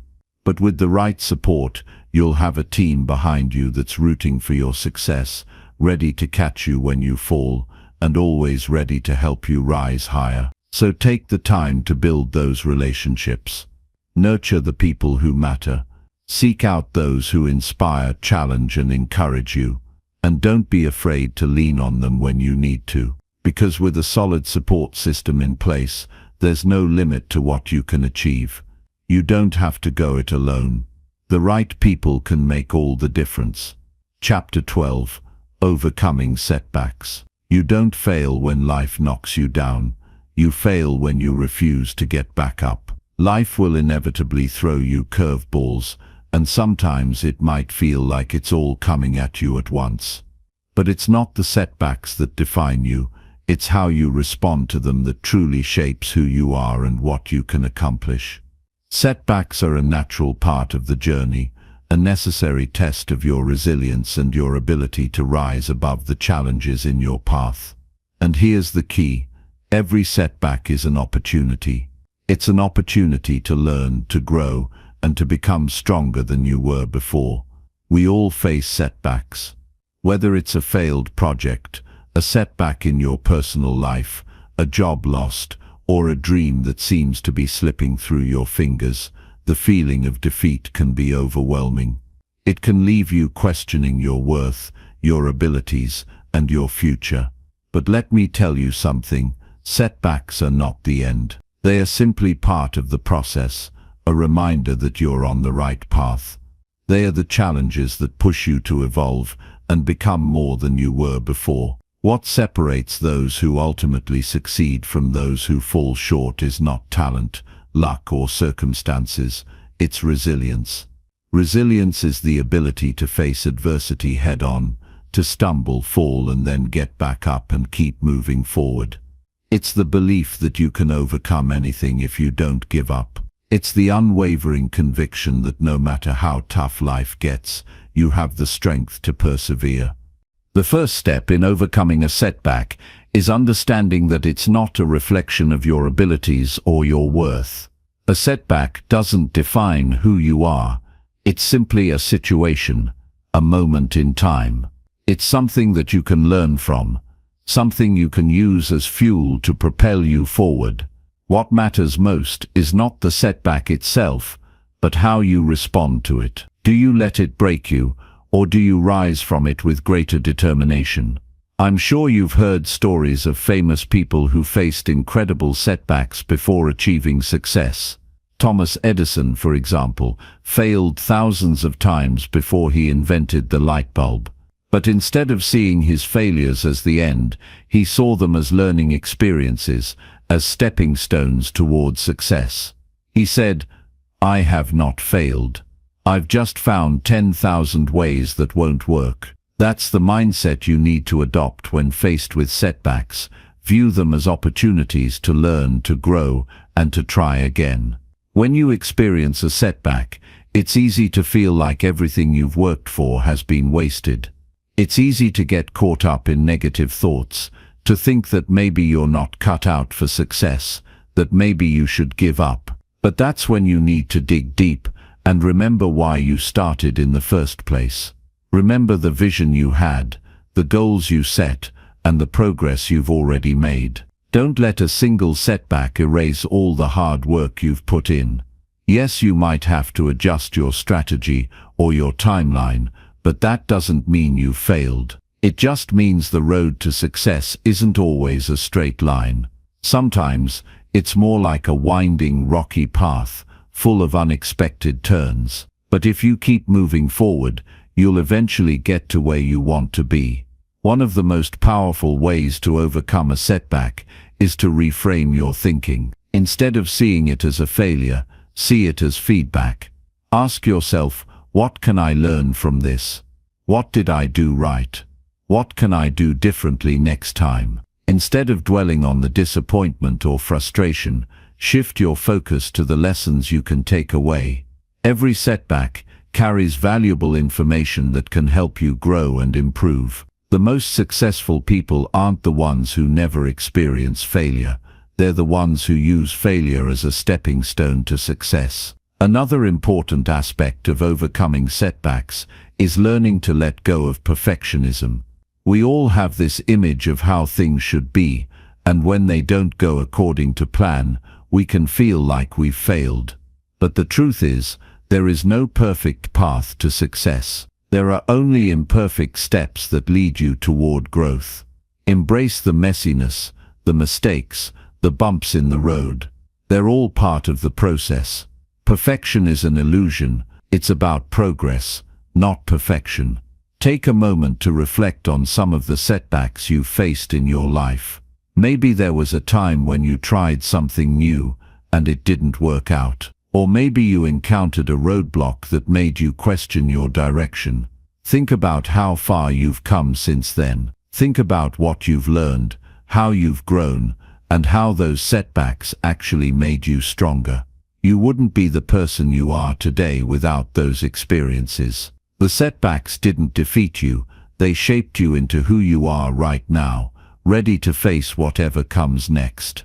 In times of setback, it's crucial to stay connected to your support system. The people who believe in you, who encourage you to keep going, and who remind you of your potential are invaluable. Don't be afraid to lean on them when things get tough. They can help you gain perspective, provide advice, or simply remind you that you're not alone. There's power in sharing your struggles with others who care about you and who can offer the support and motivation you need to keep moving forward. But also remember, you are your own greatest source of strength. When everything around you feels uncertain, when the world seems to be falling apart, it's your inner resolve, your belief in yourself, and your determination that will carry you through. Trust in your ability to bounce back. Trust that you have everything you need within you to face whatever challenges come your way. You've survived every difficult moment in your life so far, and you will continue to do so. Lastly, be patient with yourself. Healing from a setback takes time. It's okay to feel frustrated or disappointed, but don't stay there too long. Don't let a temporary setback hold you back from your bigger vision. Give yourself the grace to process your emotions, to learn from the experience, and to keep moving forward at your own pace. The journey is long, and setbacks are a natural part of it. But every time you rise from one, you get stronger, more capable, and more resilient. So the next time you face a setback, remember this: it's not the end. It's simply a moment in time, a challenge to overcome. You have the strength, the wisdom, and the resilience to turn any setback into a comeback. Don't let one moment of difficulty stop you from achieving what you're meant to achieve. Keep going, keep pushing. Your comeback story is just beginning. Chapter 13. The importance of goal setting. You won't get anywhere if you don't know where you're going. That's why goal setting is one of the most crucial aspects of personal growth and success. Without clear goals, life can feel aimless, like you're drifting through the motions, hoping things will work out. But when you set a goal, something incredible happens. You create direction. You give yourself purpose. You give your energy a place to go. Goals are the foundation upon which everything else is built. They are the roadmap that guides you through the challenges, the obstacles, and the doubts, leading you toward the life you want. The importance of goal setting cannot be overstated. It's the difference between wishing for something to happen and making it happen. It's not just about having dreams, it's about transforming those dreams into actionable steps that lead to tangible results. Goals give you something to strive for, something to measure progress against. They push you to move forward even when the journey gets tough, and they help you maintain focus even when life distracts you with its endless noise. But here's the thing, setting goals isn't as simple as writing down a list of things you want to accomplish. It requires intention, clarity, and a commitment to following through. It's about more than just saying, "I want to be successful," or "I want to lose weight." It's about creating specific, meaningful goals that align with your values, desires, and long-term vision for your life. It's about getting clear on what you really want, and then taking the steps to make it a reality. To begin, it's important to know why you're setting a goal in the first place. Goals need to have meaning.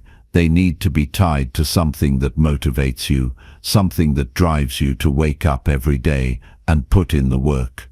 If your goal doesn't excite you, or if it's not connected to your core values, it's going to be tough to stay committed. So ask yourself, why do I want to achieve this goal? What will it give me? How will it change my life?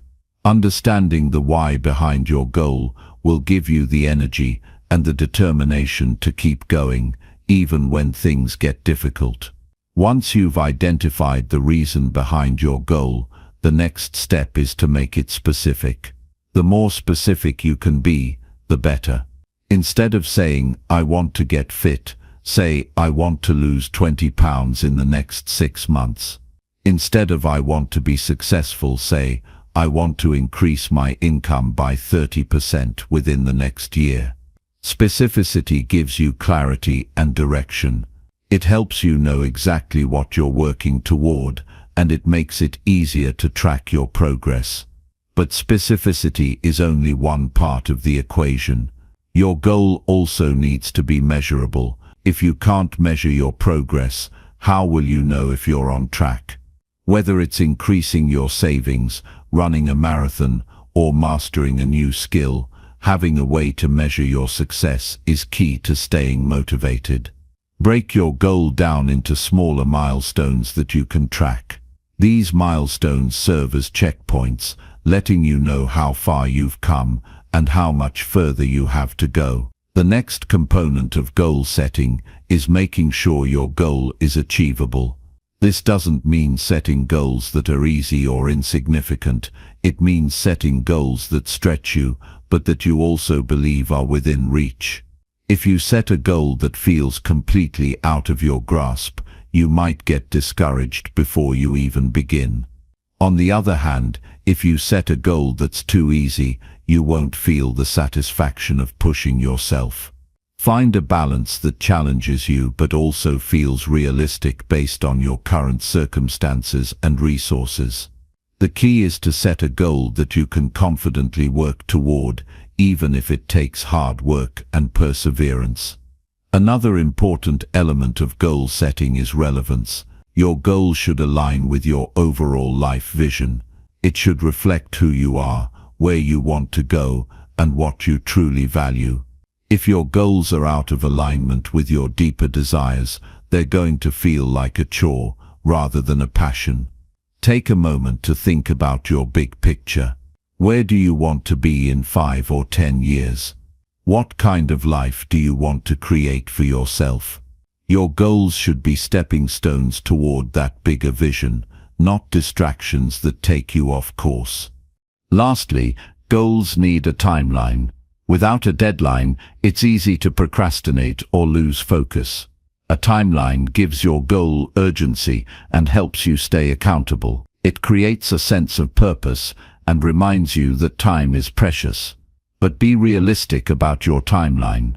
You don't want to rush something that requires time and effort, but you also don't want to stretch the timeline so far that you lose motivation. Set a date and make it a goal to reach that date with your goal in hand. Once you've set a goal that is specific, measurable, achievable, relevant, and time-bound, it's time to create an action plan. This is where most people fall short. Setting the goal is easy. Following through is the hard part. An action plan breaks your goal down into smaller, manageable steps that you can take every day. It's about turning your dream into a series of actionable tasks. And the more you focus on taking small, consistent steps, the closer you'll get to achieving your goal. Actionable steps are key because they create momentum. When you complete a task, no matter how small, it gives you a sense of accomplishment and drives you to keep going. It's about making progress every day, even if it's just one small step at a time. Over time, these small steps add up, and before you know it, you're closer to your goal than you ever imagined. But the path to achieving a goal is rarely smooth. There will be obstacles, setbacks, and moments of doubt along the way. And that's okay. The key is to stay flexible. If something doesn't go as planned, don't throw in the towel. Adjust your approach, but never lose sight of your end goal. Remember that success is not a straight line. It's full of twists and turns. It's how you respond to those challenges that will determine your success. Every time you face a challenge and keep moving forward, you're building resilience and strengthening your ability to reach your goals. As you work toward your goal, make sure to celebrate your milestones along the way. Recognize the progress you've made and take pride in the effort you're putting in. Achieving big goals doesn't happen overnight, but every small victory counts. Celebrate those victories to keep your motivation high and remind yourself that you're on the right path. At the end of the day, goal setting is about much more than just achieving something. It's about becoming the person you're meant to be. It's about pushing yourself to grow, to improve, and to keep striving for more.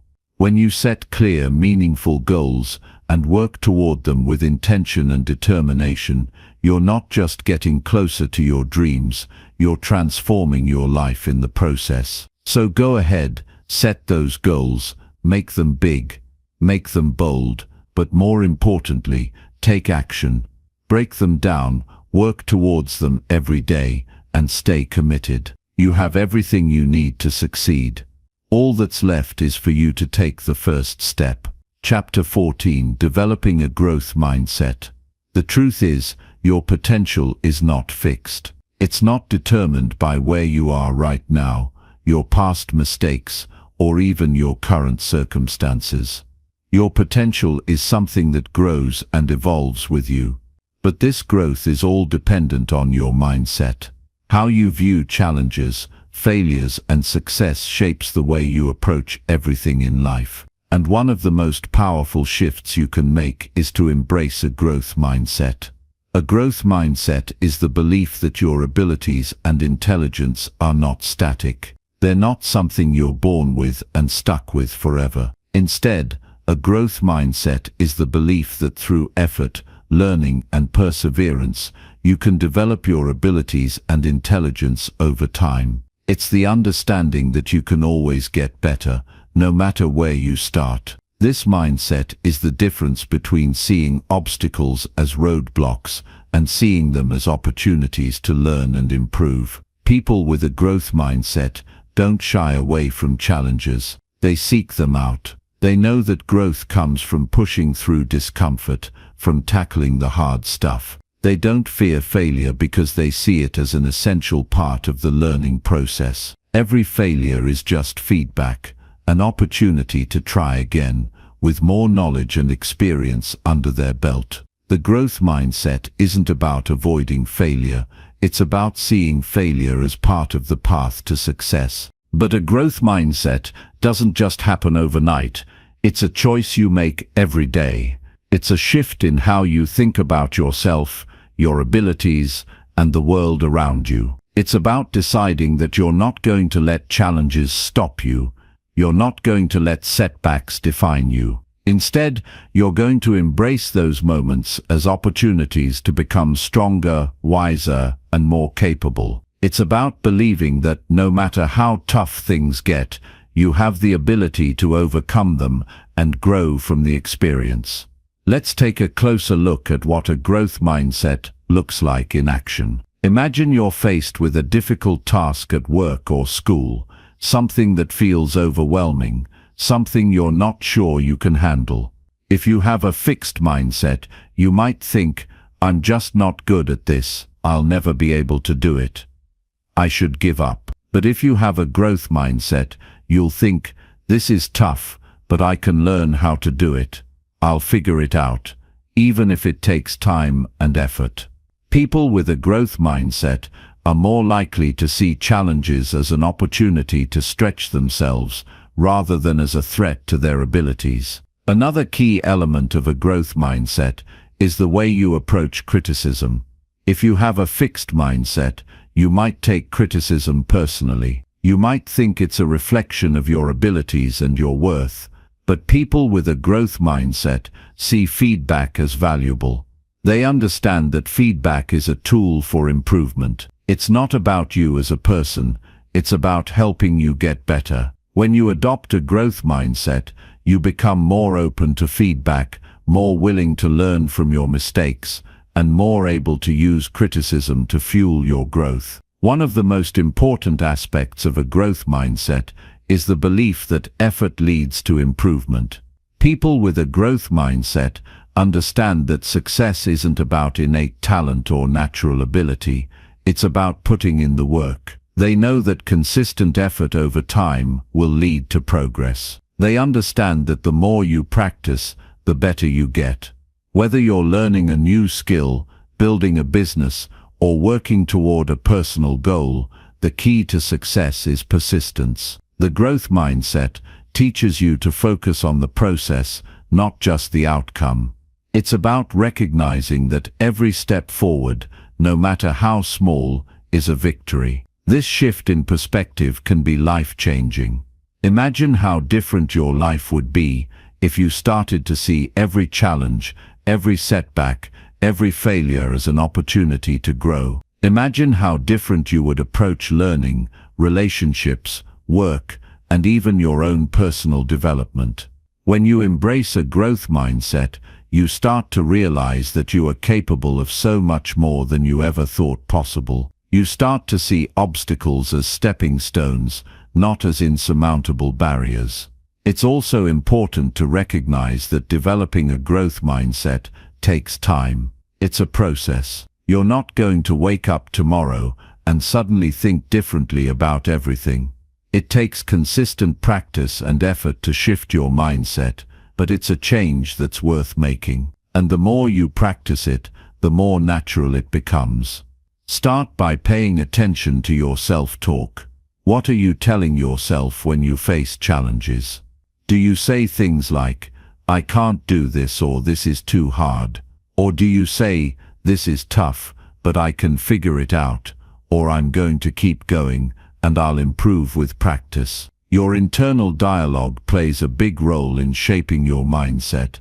By changing the way you talk to yourself, you can change the way you approach challenges. Another way to develop a growth mindset is to focus on the process, not just the result. Instead of fixating on the end goal, pay attention to the effort and learning that happens along the way. Celebrate the small wins, the moments of progress, and the lessons you learn. When you start to enjoy the journey, you'll find that the destination becomes less important.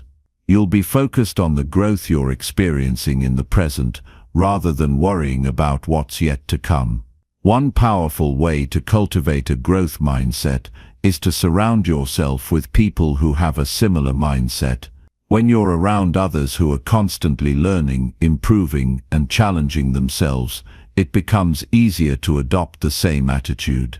Find mentors, peers, and role models who encourage you to grow, who support your efforts, and who remind you that you can always improve.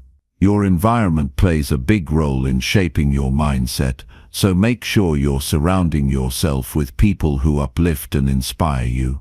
Finally, remember that growth is a lifelong journey. There's no finish line, no final destination. The more you learn, the more you realize how much there is to learn, and that's the beauty of it. Life is an ongoing process of growth, and there's always room for improvement. Embrace that fact, and you'll find that the possibilities for your life are endless. When you shift to a growth mindset, you stop seeing obstacles as obstacles. You stop seeing failures as failures. Instead, you see every experience as a chance to learn, to grow, and to become better. And in doing so, you unlock your true potential. The road may be long, and there may be bumps along the way, but with a growth mindset, there's nothing you can't overcome. Every challenge becomes an opportunity to develop, to improve, and to rise above. And that's what makes the journey worth it. Chapter 15. Facing life's challenges. Life doesn't hand out easy paths. It's full of twists, turns, obstacles, and challenges that can sometimes feel like they're meant to knock us down. You'll face moments when things aren't going your way, when everything seems like it's falling apart. But here's the truth. Challenges are inevitable. They are a part of the human experience. No one is immune. What really matters is how you choose to respond to them. When faced with adversity, it's easy to feel overwhelmed, to want to throw in the towel, to let the difficulties win. But this is where your mental strength is tested. How you approach these challenges, how you handle the difficult times, will define the person you become and the success you achieve. It's in these moments of struggle that your character is shaped. And while facing challenges might not be easy, the way you approach them can determine whether you come out on top or stay stuck where you are. It's essential to understand that challenges don't define you. They don't tell you who you are or what you're capable of. They're not a verdict on your life. They're simply a part of the journey. Life is full of ups and downs, and the challenges you face today might be the very things that shape your future success. The key is not to let those challenges defeat you. Instead, use them to fuel your growth, to build resilience, and to become stronger than you were before. One of the most powerful ways to face challenges is with a mindset of resilience. Resilience isn't about avoiding difficulty, it's about how you bounce back from it. Life will throw curveballs at you, but resilience is what allows you to get back up, to keep moving forward, and to turn setbacks into stepping stones. When you have resilience, you understand that no matter how tough things get, you are capable of handling it. You trust in your ability to weather the storm and come out stronger on the other side. Resilience doesn't come naturally to everyone. It's something you have to work at, something you have to build over time. It starts with developing a deep sense of belief in yourself. You have to trust that you have the strength within you to deal with whatever comes your way. It's about recognizing that challenges are temporary and that you have the power to push through them. Resilience is built by facing difficulties head-on, not shying away from them. Another important aspect of facing challenges is understanding that you don't have to do it alone. In fact, trying to handle everything by yourself can be one of the biggest obstacles to overcoming difficulties. No one is meant to go through life's struggles in isolation. The most successful people, the most resilient people, are often the ones who reach out for help, who lean on their support system when times get tough. Whether it's friends, family, mentors, or colleagues, there are people around you who care about you and want to see you succeed. Don't be afraid to ask for help when you need it. Seeking support doesn't mean you're weak or incapable. In fact, it shows strength. It shows that you're wise enough to know that collaboration, perspective, and shared wisdom can help you navigate the rough patches. It's a sign of emotional maturity to know when to ask for help, when to lean on others, and when to give yourself permission to lean into the support network that's available to you. The people who love you and believe in you can be a powerful source of strength when you're feeling low. Another critical element of overcoming life's challenges is the ability to stay focused on what you can control. It's easy to get bogged down by all the things outside your control, the people who let you down, the obstacles that seem insurmountable, the things that just aren't going your way. But here's the truth, you can't control everything. The only thing you can control is your response. You can control how you choose to react to adversity. You can control how you view your situation, and you can control the actions you take moving forward.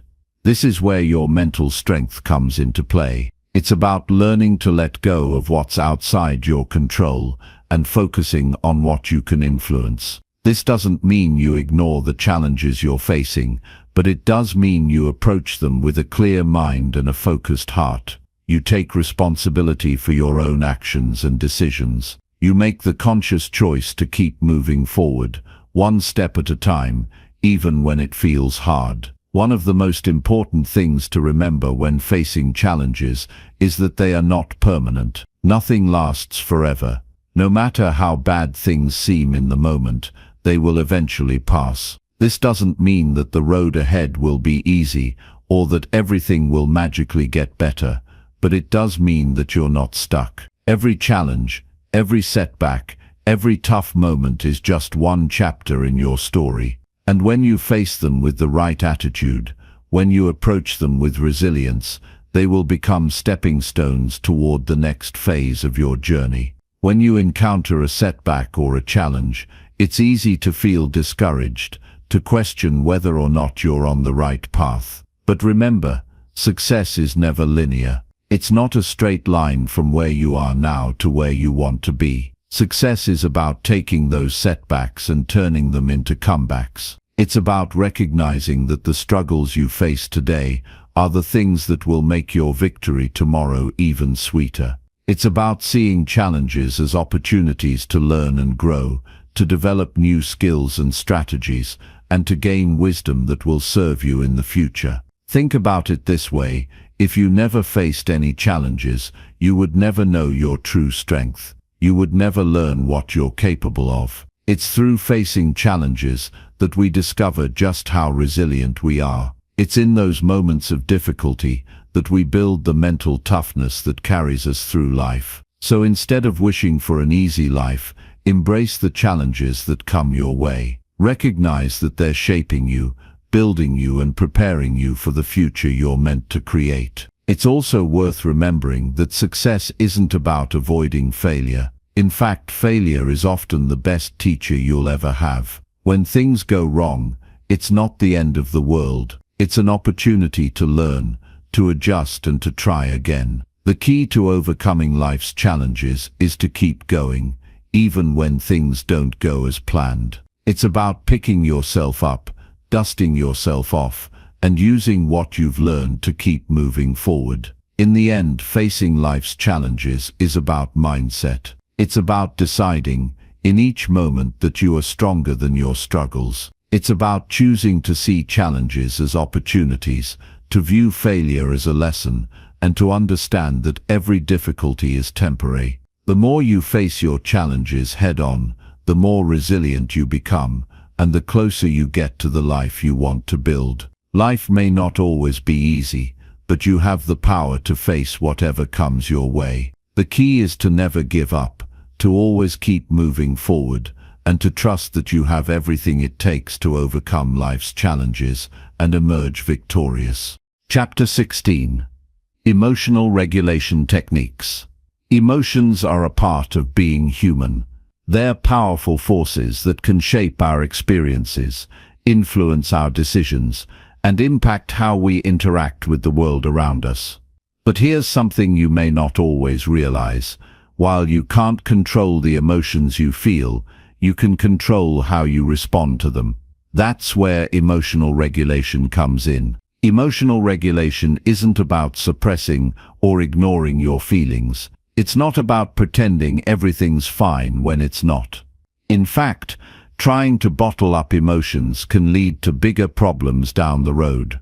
Emotional regulation is about recognizing your emotions, understanding where they're coming from, and choosing how to react in a way that serves your well-being and goals. It's about taking control of how you respond to your feelings, rather than letting them take control of you. Let's start with the basics. The first step in emotional regulation is awareness. You can't manage your emotions if you don't know what they are or where they're coming from. So the first thing you need to do is become aware of your emotions. That means tuning into your feelings and recognizing when you're experiencing a strong emotional reaction, whether that's anger, sadness, frustration, or joy. Many people go through life on autopilot, reacting to situations without stopping to think about how they feel. This often leads to emotional outbursts, regret, or poor decisions.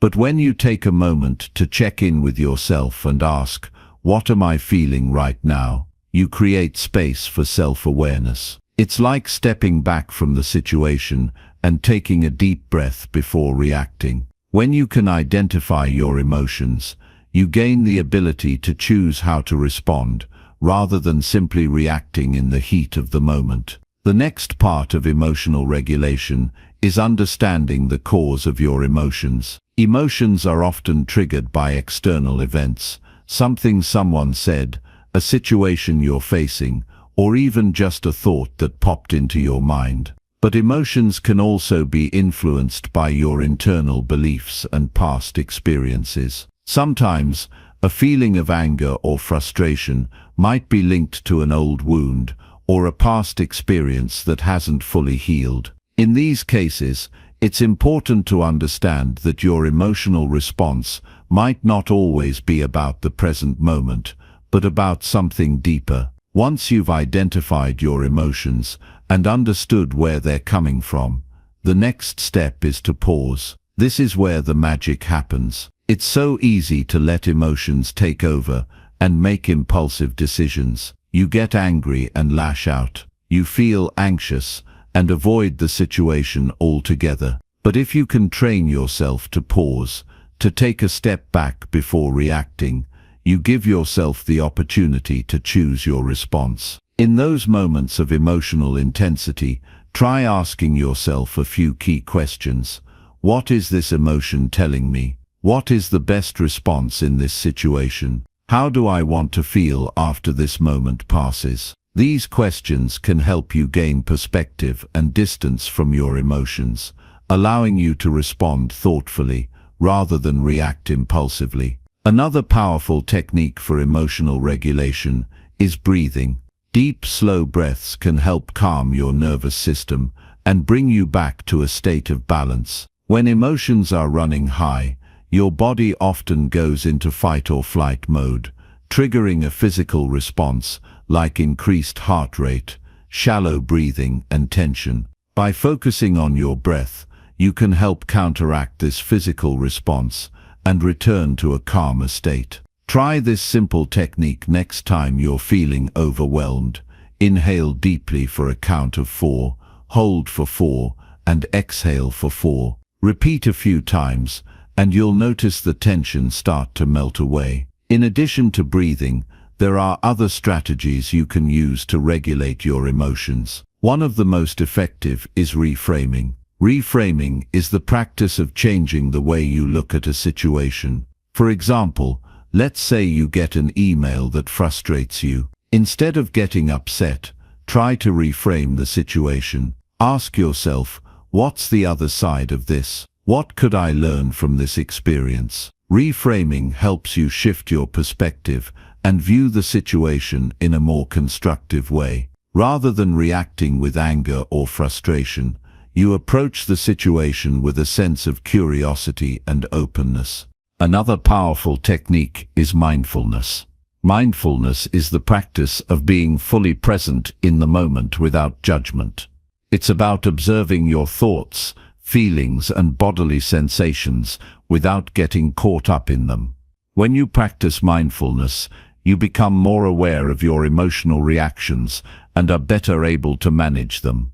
Mindfulness allows you to pause, take a step back, and observe your emotions rather than getting swept away by them.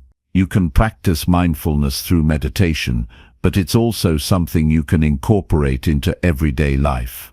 Whether you're eating, walking, or having a conversation, being present in the moment can help you regulate your emotions and stay grounded. One of the most important aspects of emotional regulation is self-compassion. When you're feeling overwhelmed by your emotions, it's easy to be hard on yourself. You might think, "Why am I feeling like this? I should have it all together by now," but beating yourself up for your emotions only makes things worse. Instead, practice self-compassion. Recognize that you're human, that it's okay to feel what you're feeling, and that your emotions are valid. Be kind to yourself, especially when you're going through tough times. Treat yourself with the same care and understanding that you would show to a friend. It's also important to remember that emotional regulation is a skill, and like any skill, it takes practice. You won't become a master at it overnight, but every time you practice awareness, pause before reacting, and choose a response that serves you, you're building your emotional intelligence. And over time, you'll get better at managing your emotions, navigating difficult situations, and maintaining your mental balance, even when life gets tough. One final point: emotional regulation doesn't mean suppressing or ignoring your feelings. It doesn't mean pretending you're okay when you're not. It's about creating space between what you feel and how you respond.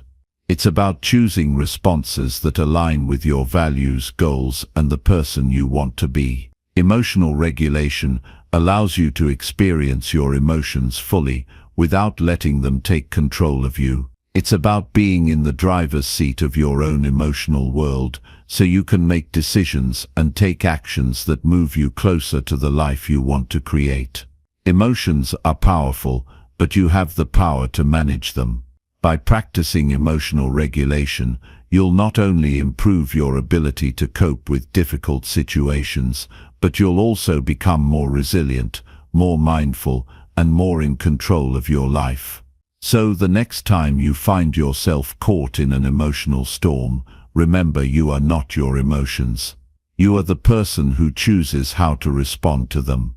And with practice, you'll learn to navigate your emotions with ease, grace, and strength. Chapter 17: The Role of Humor and Positivity. Life can be tough. No one is immune to struggles, challenges, or the moments that make you want to just throw in the towel. We all have our low points. But here's something that can help you through the hardest days: humor and positivity. They're not just about putting on a happy face or pretending everything is fine when it's not. They're about finding light in the darkness, lifting your spirits when you're down, and using humor as a tool for resilience. Humor is one of the most powerful coping mechanisms we have. It doesn't just make us feel good in the moment, it can actually help us deal with stress, improve our relationships, and even make us more resilient in the face of adversity. It's easy to think of humor as something frivolous, but it's much more than that. It's a vital part of emotional regulation. When you can laugh at yourself, laugh at the absurdity of life, or simply find humor in difficult situations, you begin to shift your perspective. What once seemed like a mountain to climb may suddenly feel like a hill you can tackle. Think about it. When was the last time you laughed so hard that you forgot about your worries, even for just a moment? That's the power of humor. It creates space for joy, for lightness, and for relief from the weight of life's difficulties. Humor has the ability to shift your focus, to take you out of the stress of the moment, and provide a sense of release. It's like taking a deep breath for your soul, and when you can make humor a regular part of your life, you're more equipped to handle whatever challenges come your way. But humor isn't just about finding something to laugh about in the moment. It's about how you approach life. People who have a sense of humor tend to be more adaptable. They can laugh at their mistakes, laugh through their failures, and laugh when things don't go as planned. They understand that life is unpredictable, and they don't take themselves too seriously. This ability to laugh at the ups and downs of life helps them maintain a sense of balance and perspective, even in the most challenging times. Now, let's talk about positivity. Positivity is often misunderstood. It's not about being unrealistic or pretending that everything is perfect when it's not. Positivity is about choosing to focus on the good, even when things aren't going your way. It's about looking for the silver lining, the lesson, the opportunity, or the blessing, even in the middle of a storm. It's not about denying the hard things. It's about finding the strength to look beyond them and keep moving forward. Positivity doesn't mean you have to force yourself to be happy all the time, or pretend you don't feel sad, frustrated, or angry. It's about making a conscious decision to focus on the things that uplift you, that help you grow, and that remind you of your strength. It's about reframing challenges as opportunities for growth and learning.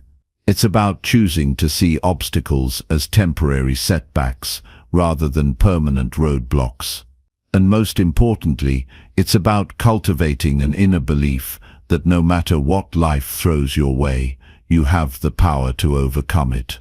One of the most important aspects of positivity is the ability to control your inner dialogue. The way you talk to yourself has a profound impact on how you feel. If you constantly tell yourself that things are never going to get better, that you're not good enough, or that you can't handle what's coming, that's what you'll believe. But if you can shift your inner dialogue to one of encouragement, support, and optimism, you'll start to believe in your ability to handle life's challenges. Here's an example. Let's say you're facing a tough project at work. Instead of telling yourself, "This is going to be impossible," or "I'll never get this done," try rephrasing it to something like, "This is a challenge, but I can handle it," or "I've faced tough situations before, and I got through them, so I'll get through this one too." This subtle shift in language helps you stay positive and motivated, even when things seem difficult.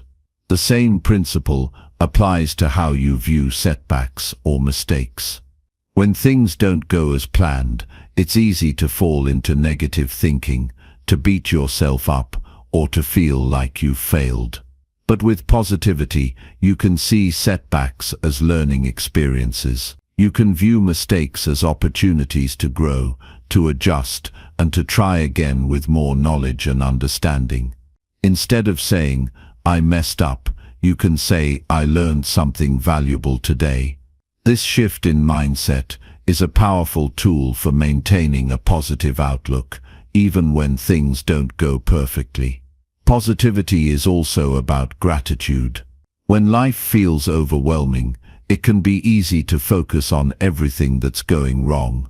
But gratitude helps you shift your focus to what's going right. It helps you appreciate the small wins, the little joys, and the things you might otherwise take for granted. When you practice gratitude, you start to see the abundance in your life, even during the toughest times. It reminds you that no matter how hard things get, there is always something to be thankful for. Humor and positivity go hand in hand. They both help you navigate life's challenges with grace, resilience, and a sense of joy. Humor helps you find the lighter side of life, while positivity helps you focus on the good, even when things are tough. Together they create a powerful combination that can lift you up, keep you grounded, and help you maintain perspective during difficult times. One of the most powerful ways to bring humor and positivity into your life is by surrounding yourself with people who uplift you. The people you spend time with have a huge influence on your mindset and outlook. If you surround yourself with negative, pessimistic people, it will be much harder to maintain a positive attitude. But when you surround yourself with people who make you laugh, who see the good in life, and who support you through the tough times, you're more likely to cultivate that same mindset for yourself. Another important aspect of humor and positivity is self-compassion. When life gets hard, it's easy to be hard on yourself.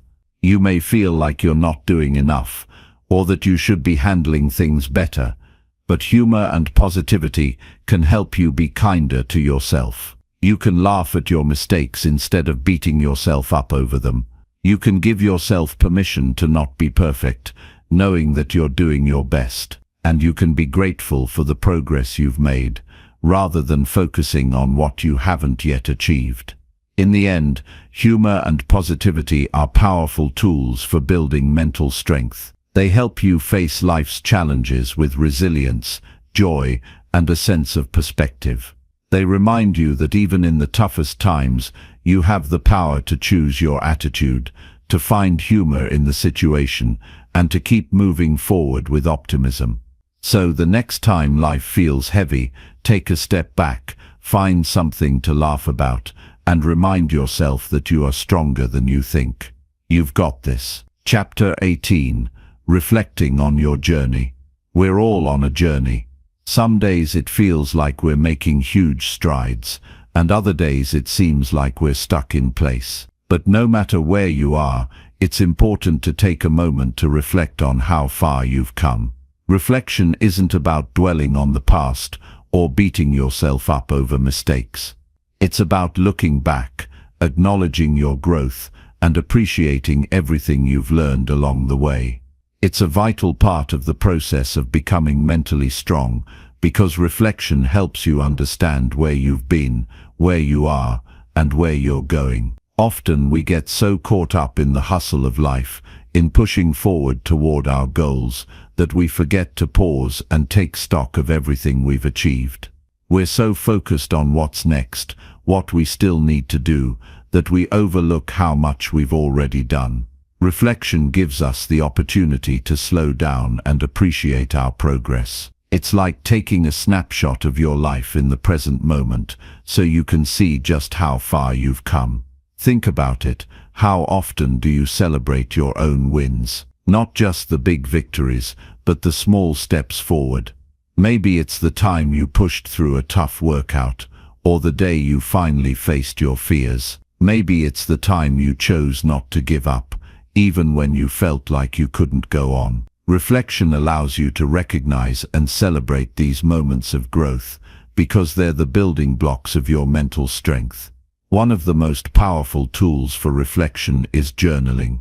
Journaling gives you a space to write down your thoughts, your feelings, and your experiences.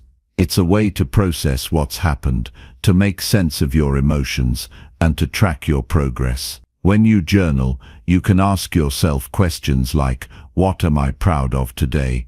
Or what did I learn from my challenges? Writing these things down not only helps you reflect, but it also reinforces the positive habits and lessons you've learned along the way. Reflection doesn't just help you appreciate the progress you've made, it also helps you identify areas where you can grow. When you reflect on a situation, it gives you the chance to think about what worked and what didn't. You can ask yourself, what could I have done differently, or what would I do next time? This kind of honest self-assessment allows you to learn from your mistakes without being critical of yourself. You can take the lessons from your experiences and use them to improve. Reflection is a way to make sure you're always learning, always evolving, and always moving forward. Another key part of reflection is acknowledging the hard times you've faced. It's easy to look back and only see the good things, the successes, the achievements, the progress. But the hard times are just as important. They're the moments that tested your strength, that pushed you to your limits, and that taught you the most valuable lessons. Reflecting on these moments doesn't mean wallowing in them or letting them hold you back. It means acknowledging that they happened, recognizing the strength you showed in getting through them, and appreciating the wisdom you gained from them. One of the most valuable lessons reflection can teach you is how to see the bigger picture. Sometimes we get so caught up in the details of our lives, the small setbacks, the little disappointments, that we forget to look at the overall progress we've made. When you reflect on your journey, you can see how far you've come. You realize that the small steps you took every day, even when they felt insignificant, have added up to something bigger than you might have imagined. Reflection allows you to step back and see your growth from a broader perspective. A great way to reflect on your journey is to create a timeline of your life. Start by marking the big moments, the successes, the failures, the turning points, and then fill in the smaller moments in between. This visual representation of your life helps you see how everything fits together, how the pieces of your story have come together to create the person you are today. It's a powerful reminder of how much you've achieved and how much you've grown. As you reflect, don't forget to recognize the people who have been part of your journey, the people who have supported you, challenged you, and believed in you, whether it's your family, friends, mentors, or even strangers who made a difference. Reflecting on these relationships helps you appreciate the connections that have shaped you and gives you a sense of gratitude for the support you've received. In addition to looking back, reflection is also an opportunity to think about where you're going. It's easy to get so focused on the present moment that we forget to look ahead. But reflection allows you to assess your current path and make sure you're aligned with your values, goals, and vision for the future. You can ask yourself questions like, am I on the right track? Or what do I want to accomplish next? This kind of reflection helps you course correct if necessary and make sure you're moving in the direction that's best for you. Of course, as you reflect on your journey, it's important to remember that it's okay if you haven't reached all your goals yet. Growth isn't always linear, and success doesn't happen overnight. But every step you take, every challenge you face, and every lesson you learn brings you closer to becoming the person you want to be. Reflection helps you acknowledge that progress, even if it's slow, and reinforces the idea that every step forward is worth celebrating. Another powerful tool for reflection is creating a vision board or a gratitude journal. A vision board is a visual representation of your goals and dreams. It's a collage of images, words, and quotes that inspire you and remind you of where you're headed. Looking at your vision board can help you reflect on your dreams and reignite your motivation. A gratitude journal, on the other hand, is a daily practice of writing down the things you're grateful for. This practice helps you reflect on the positive aspects of your life, no matter what challenges you're facing. At the end of the day, reflection is about making sure you don't lose sight of your progress. It's about giving yourself credit for the hard work you've put in and recognizing the strength you've built along the way. So, as you continue on your journey, take time to reflect. Celebrate your wins, learn from your mistakes, and appreciate the person you've become. Remember, the journey is just as important as the destination, and every step you take is a step toward the person you're meant to be.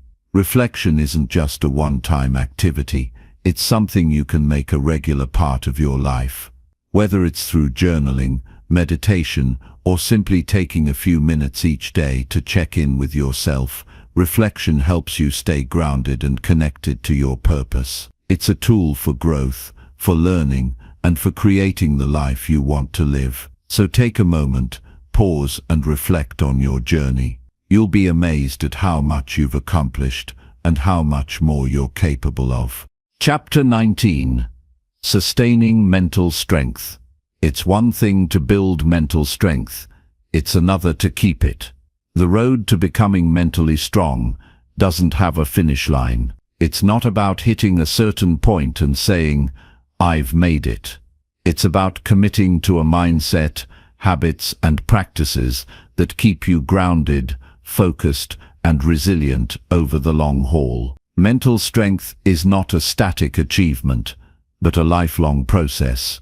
And just like building strength in your body, it requires ongoing work, consistency, and a mindset shift to ensure that you can continue to thrive, no matter what life throws your way. Sustaining mental strength begins with recognizing that mental health, like physical health, requires regular attention and care. Just as you wouldn't expect to run a marathon without months of training, you can't expect to handle life's challenges without preparing your mind. But the good news is, the more you train your mind, the easier it becomes to handle stress, adversity, and the inevitable bumps along the way. One of the first steps in sustaining mental strength is to develop a routine. A solid daily routine is the backbone of mental fortitude. It gives you a sense of control, structure, and predictability, which is key when life feels chaotic.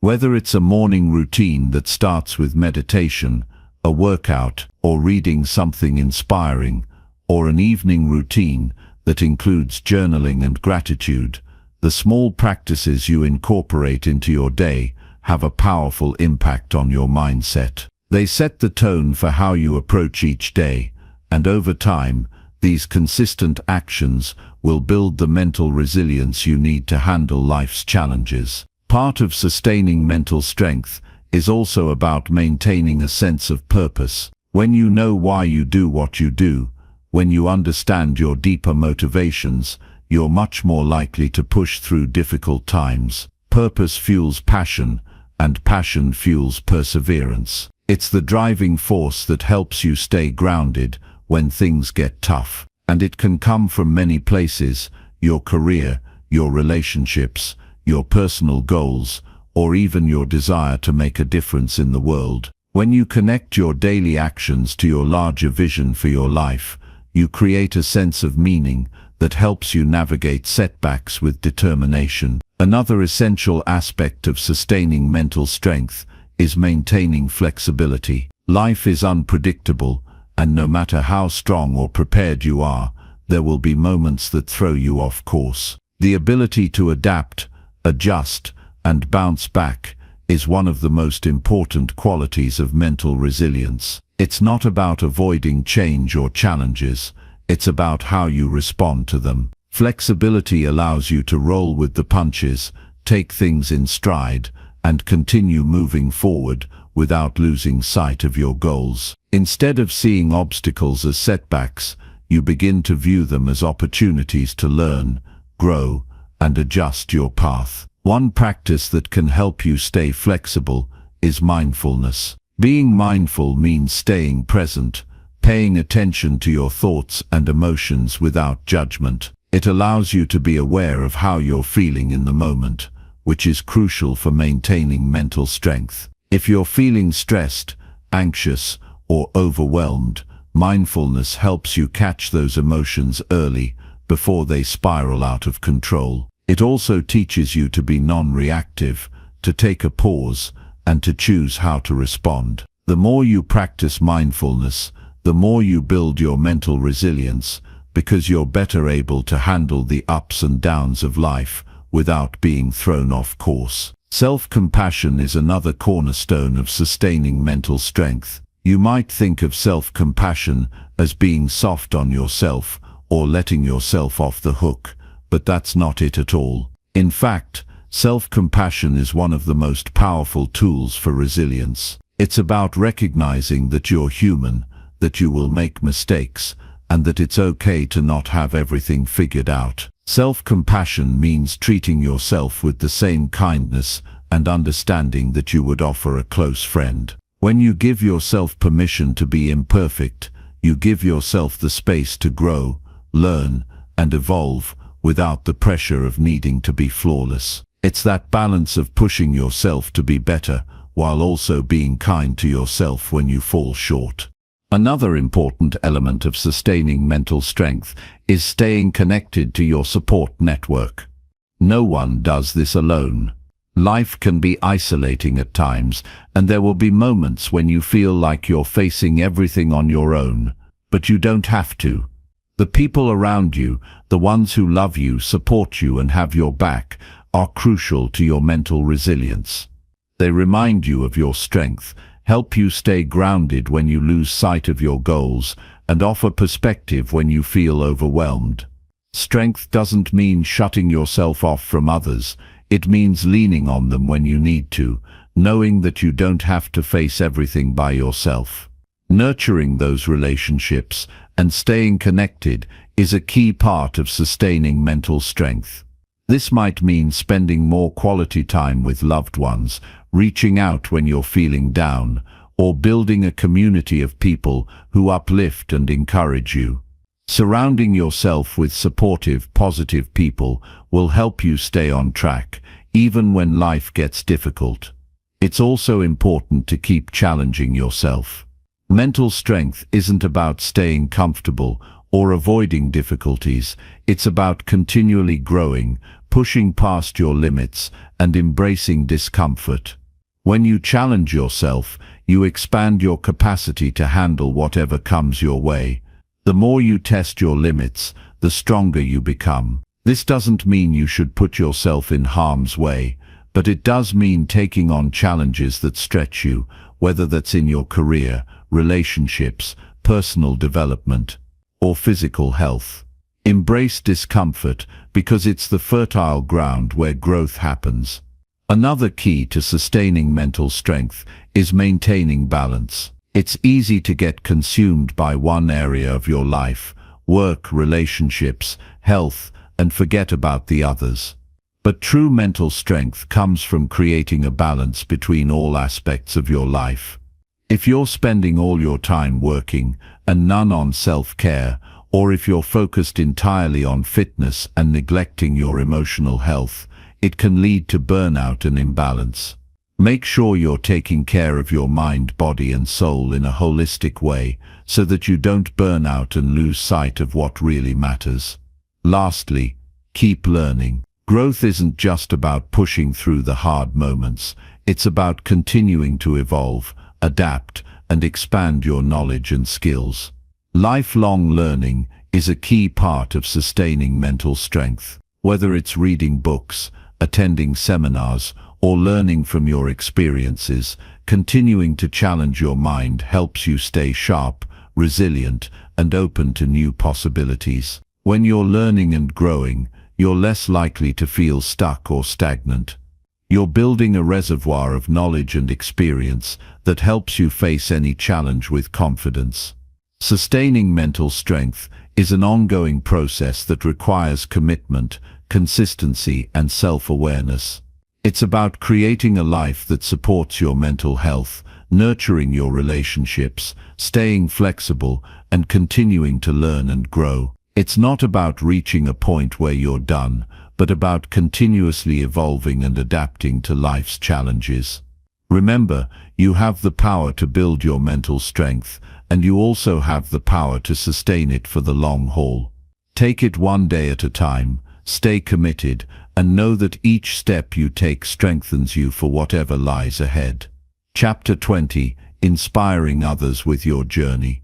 Your story matters. The journey you've been on, the struggles you've faced, the triumphs you've celebrated, they all have the power to inspire others. You might not see it now, but the way you've grown and transformed can be a beacon of hope for someone else.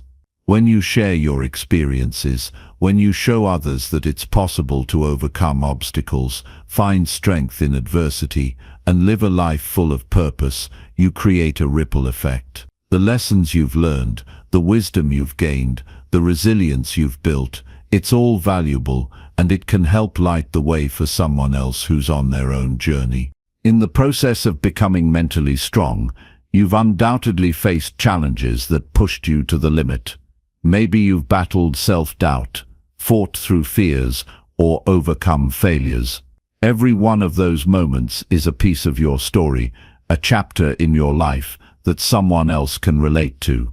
When you share your struggles, you connect with people in a deeply authentic way. It's easy to look at someone who seems like they have it all together and assume that their journey was smooth, but that's rarely the case. Most of us have faced hard times, and those hard times are what shape us into who we are. By sharing your journey, you're not just offering your successes and accomplishments. You're showing people that the hard times don't define you, they refine you. You're teaching them that no matter what they're going through, they too can emerge stronger on the other side. You don't have to have everything figured out to be a source of inspiration.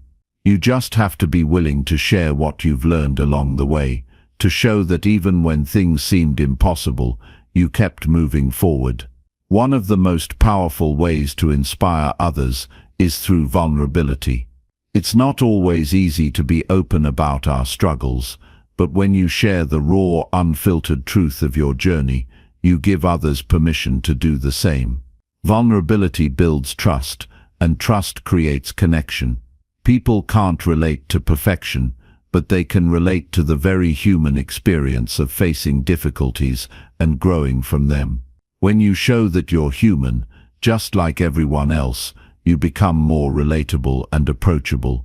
And that's where true inspiration comes from, not in the polished version of your life, but in the messy, real, and imperfect story that others can see themselves in. Inspiring others isn't just about telling them what to do or offering advice. It's about leading by example. When you show up every day, even when you don't feel like it, when you push through fear, when you choose resilience over surrender, you're demonstrating what mental strength looks like in action. Your actions speak louder than your words, and the way you live your life can be the greatest inspiration to those around you. Sometimes, people won't need you to say anything. They'll simply need to see you live with courage, authenticity, and determination. That's the kind of inspiration that leaves a lasting impact. The ripple effect of your journey doesn't end with just one person. As you continue to share your story, it encourages others to share theirs. It creates a chain reaction of growth, vulnerability, and strength. When one person opens up about their challenges, it inspires others to do the same, and before you know it, a community of support, encouragement, and resilience is formed. By being open and honest about your experiences, you're contributing to a culture of growth and empowerment. Your story has the power to change lives, not because of how remarkable you are, but because of the way you faced adversity and emerged stronger. People need to hear that change is possible, that growth is possible, and that mental strength can be built. Your experiences give them hope and the belief that they too can overcome whatever they're facing. There's something incredibly powerful in knowing that someone has walked the path you're on, and if they can make it through, then so can you. In addition to sharing your personal experiences, another way to inspire others is by helping them see their own potential. Sometimes, people need someone to believe in them before they can believe in themselves. You might be the person who can help them see that they're capable of more than they think. Encouraging others, offering a kind word, or simply being there to listen can help someone else recognize their own strength and resilience. You don't always have to have all the answers. Sometimes just showing up and offering a little encouragement is all it takes to inspire someone to keep going. Mentorship is another powerful way to inspire others. When you take someone under your wing, share your knowledge, and guide them on their journey, you're passing the torch of strength and resilience. Mentorship isn't about having all the answers. It's about offering support, wisdom, and encouragement. It's about showing someone that they're not alone, that their dreams are possible, and that they can make it through the tough times. By guiding others, you're not just helping them, you're reinforcing your own mental strength and further developing your own leadership skills. The more you give, the more you receive, and the stronger your own resilience becomes. Sometimes, the most profound impact comes from small, everyday interactions. It could be a conversation with a friend who's struggling, a post on social media that resonates with someone, or a moment where you simply offer a helping hand. These small moments of connection create an environment of support and encouragement that can spread far beyond what you can see. It's the little things you do, the way you show up for others, that can have the biggest impact. You don't have to change the world to make a difference. You just have to be present and willing to share your journey. As you continue on your path, remember that your journey isn't just yours anymore. It's part of something bigger. Every lesson you've learned, every challenge you've overcome, and every victory you've celebrated is a stepping stone for someone else. Your story is a source of hope, inspiration, and possibility for those who may not yet see the light at the end of the tunnel. By sharing your experiences, by leading by example, and by being a source of support for others, you help create a ripple effect of mental strength that extends far beyond yourself. The power of mental strength isn't just about personal growth. It's about the impact you can have on others. It's about using your journey to lift others up, to inspire them, and to show them that no matter how tough life gets, it's possible to keep going. Your story is a gift to the world, and by sharing it, you can make a difference.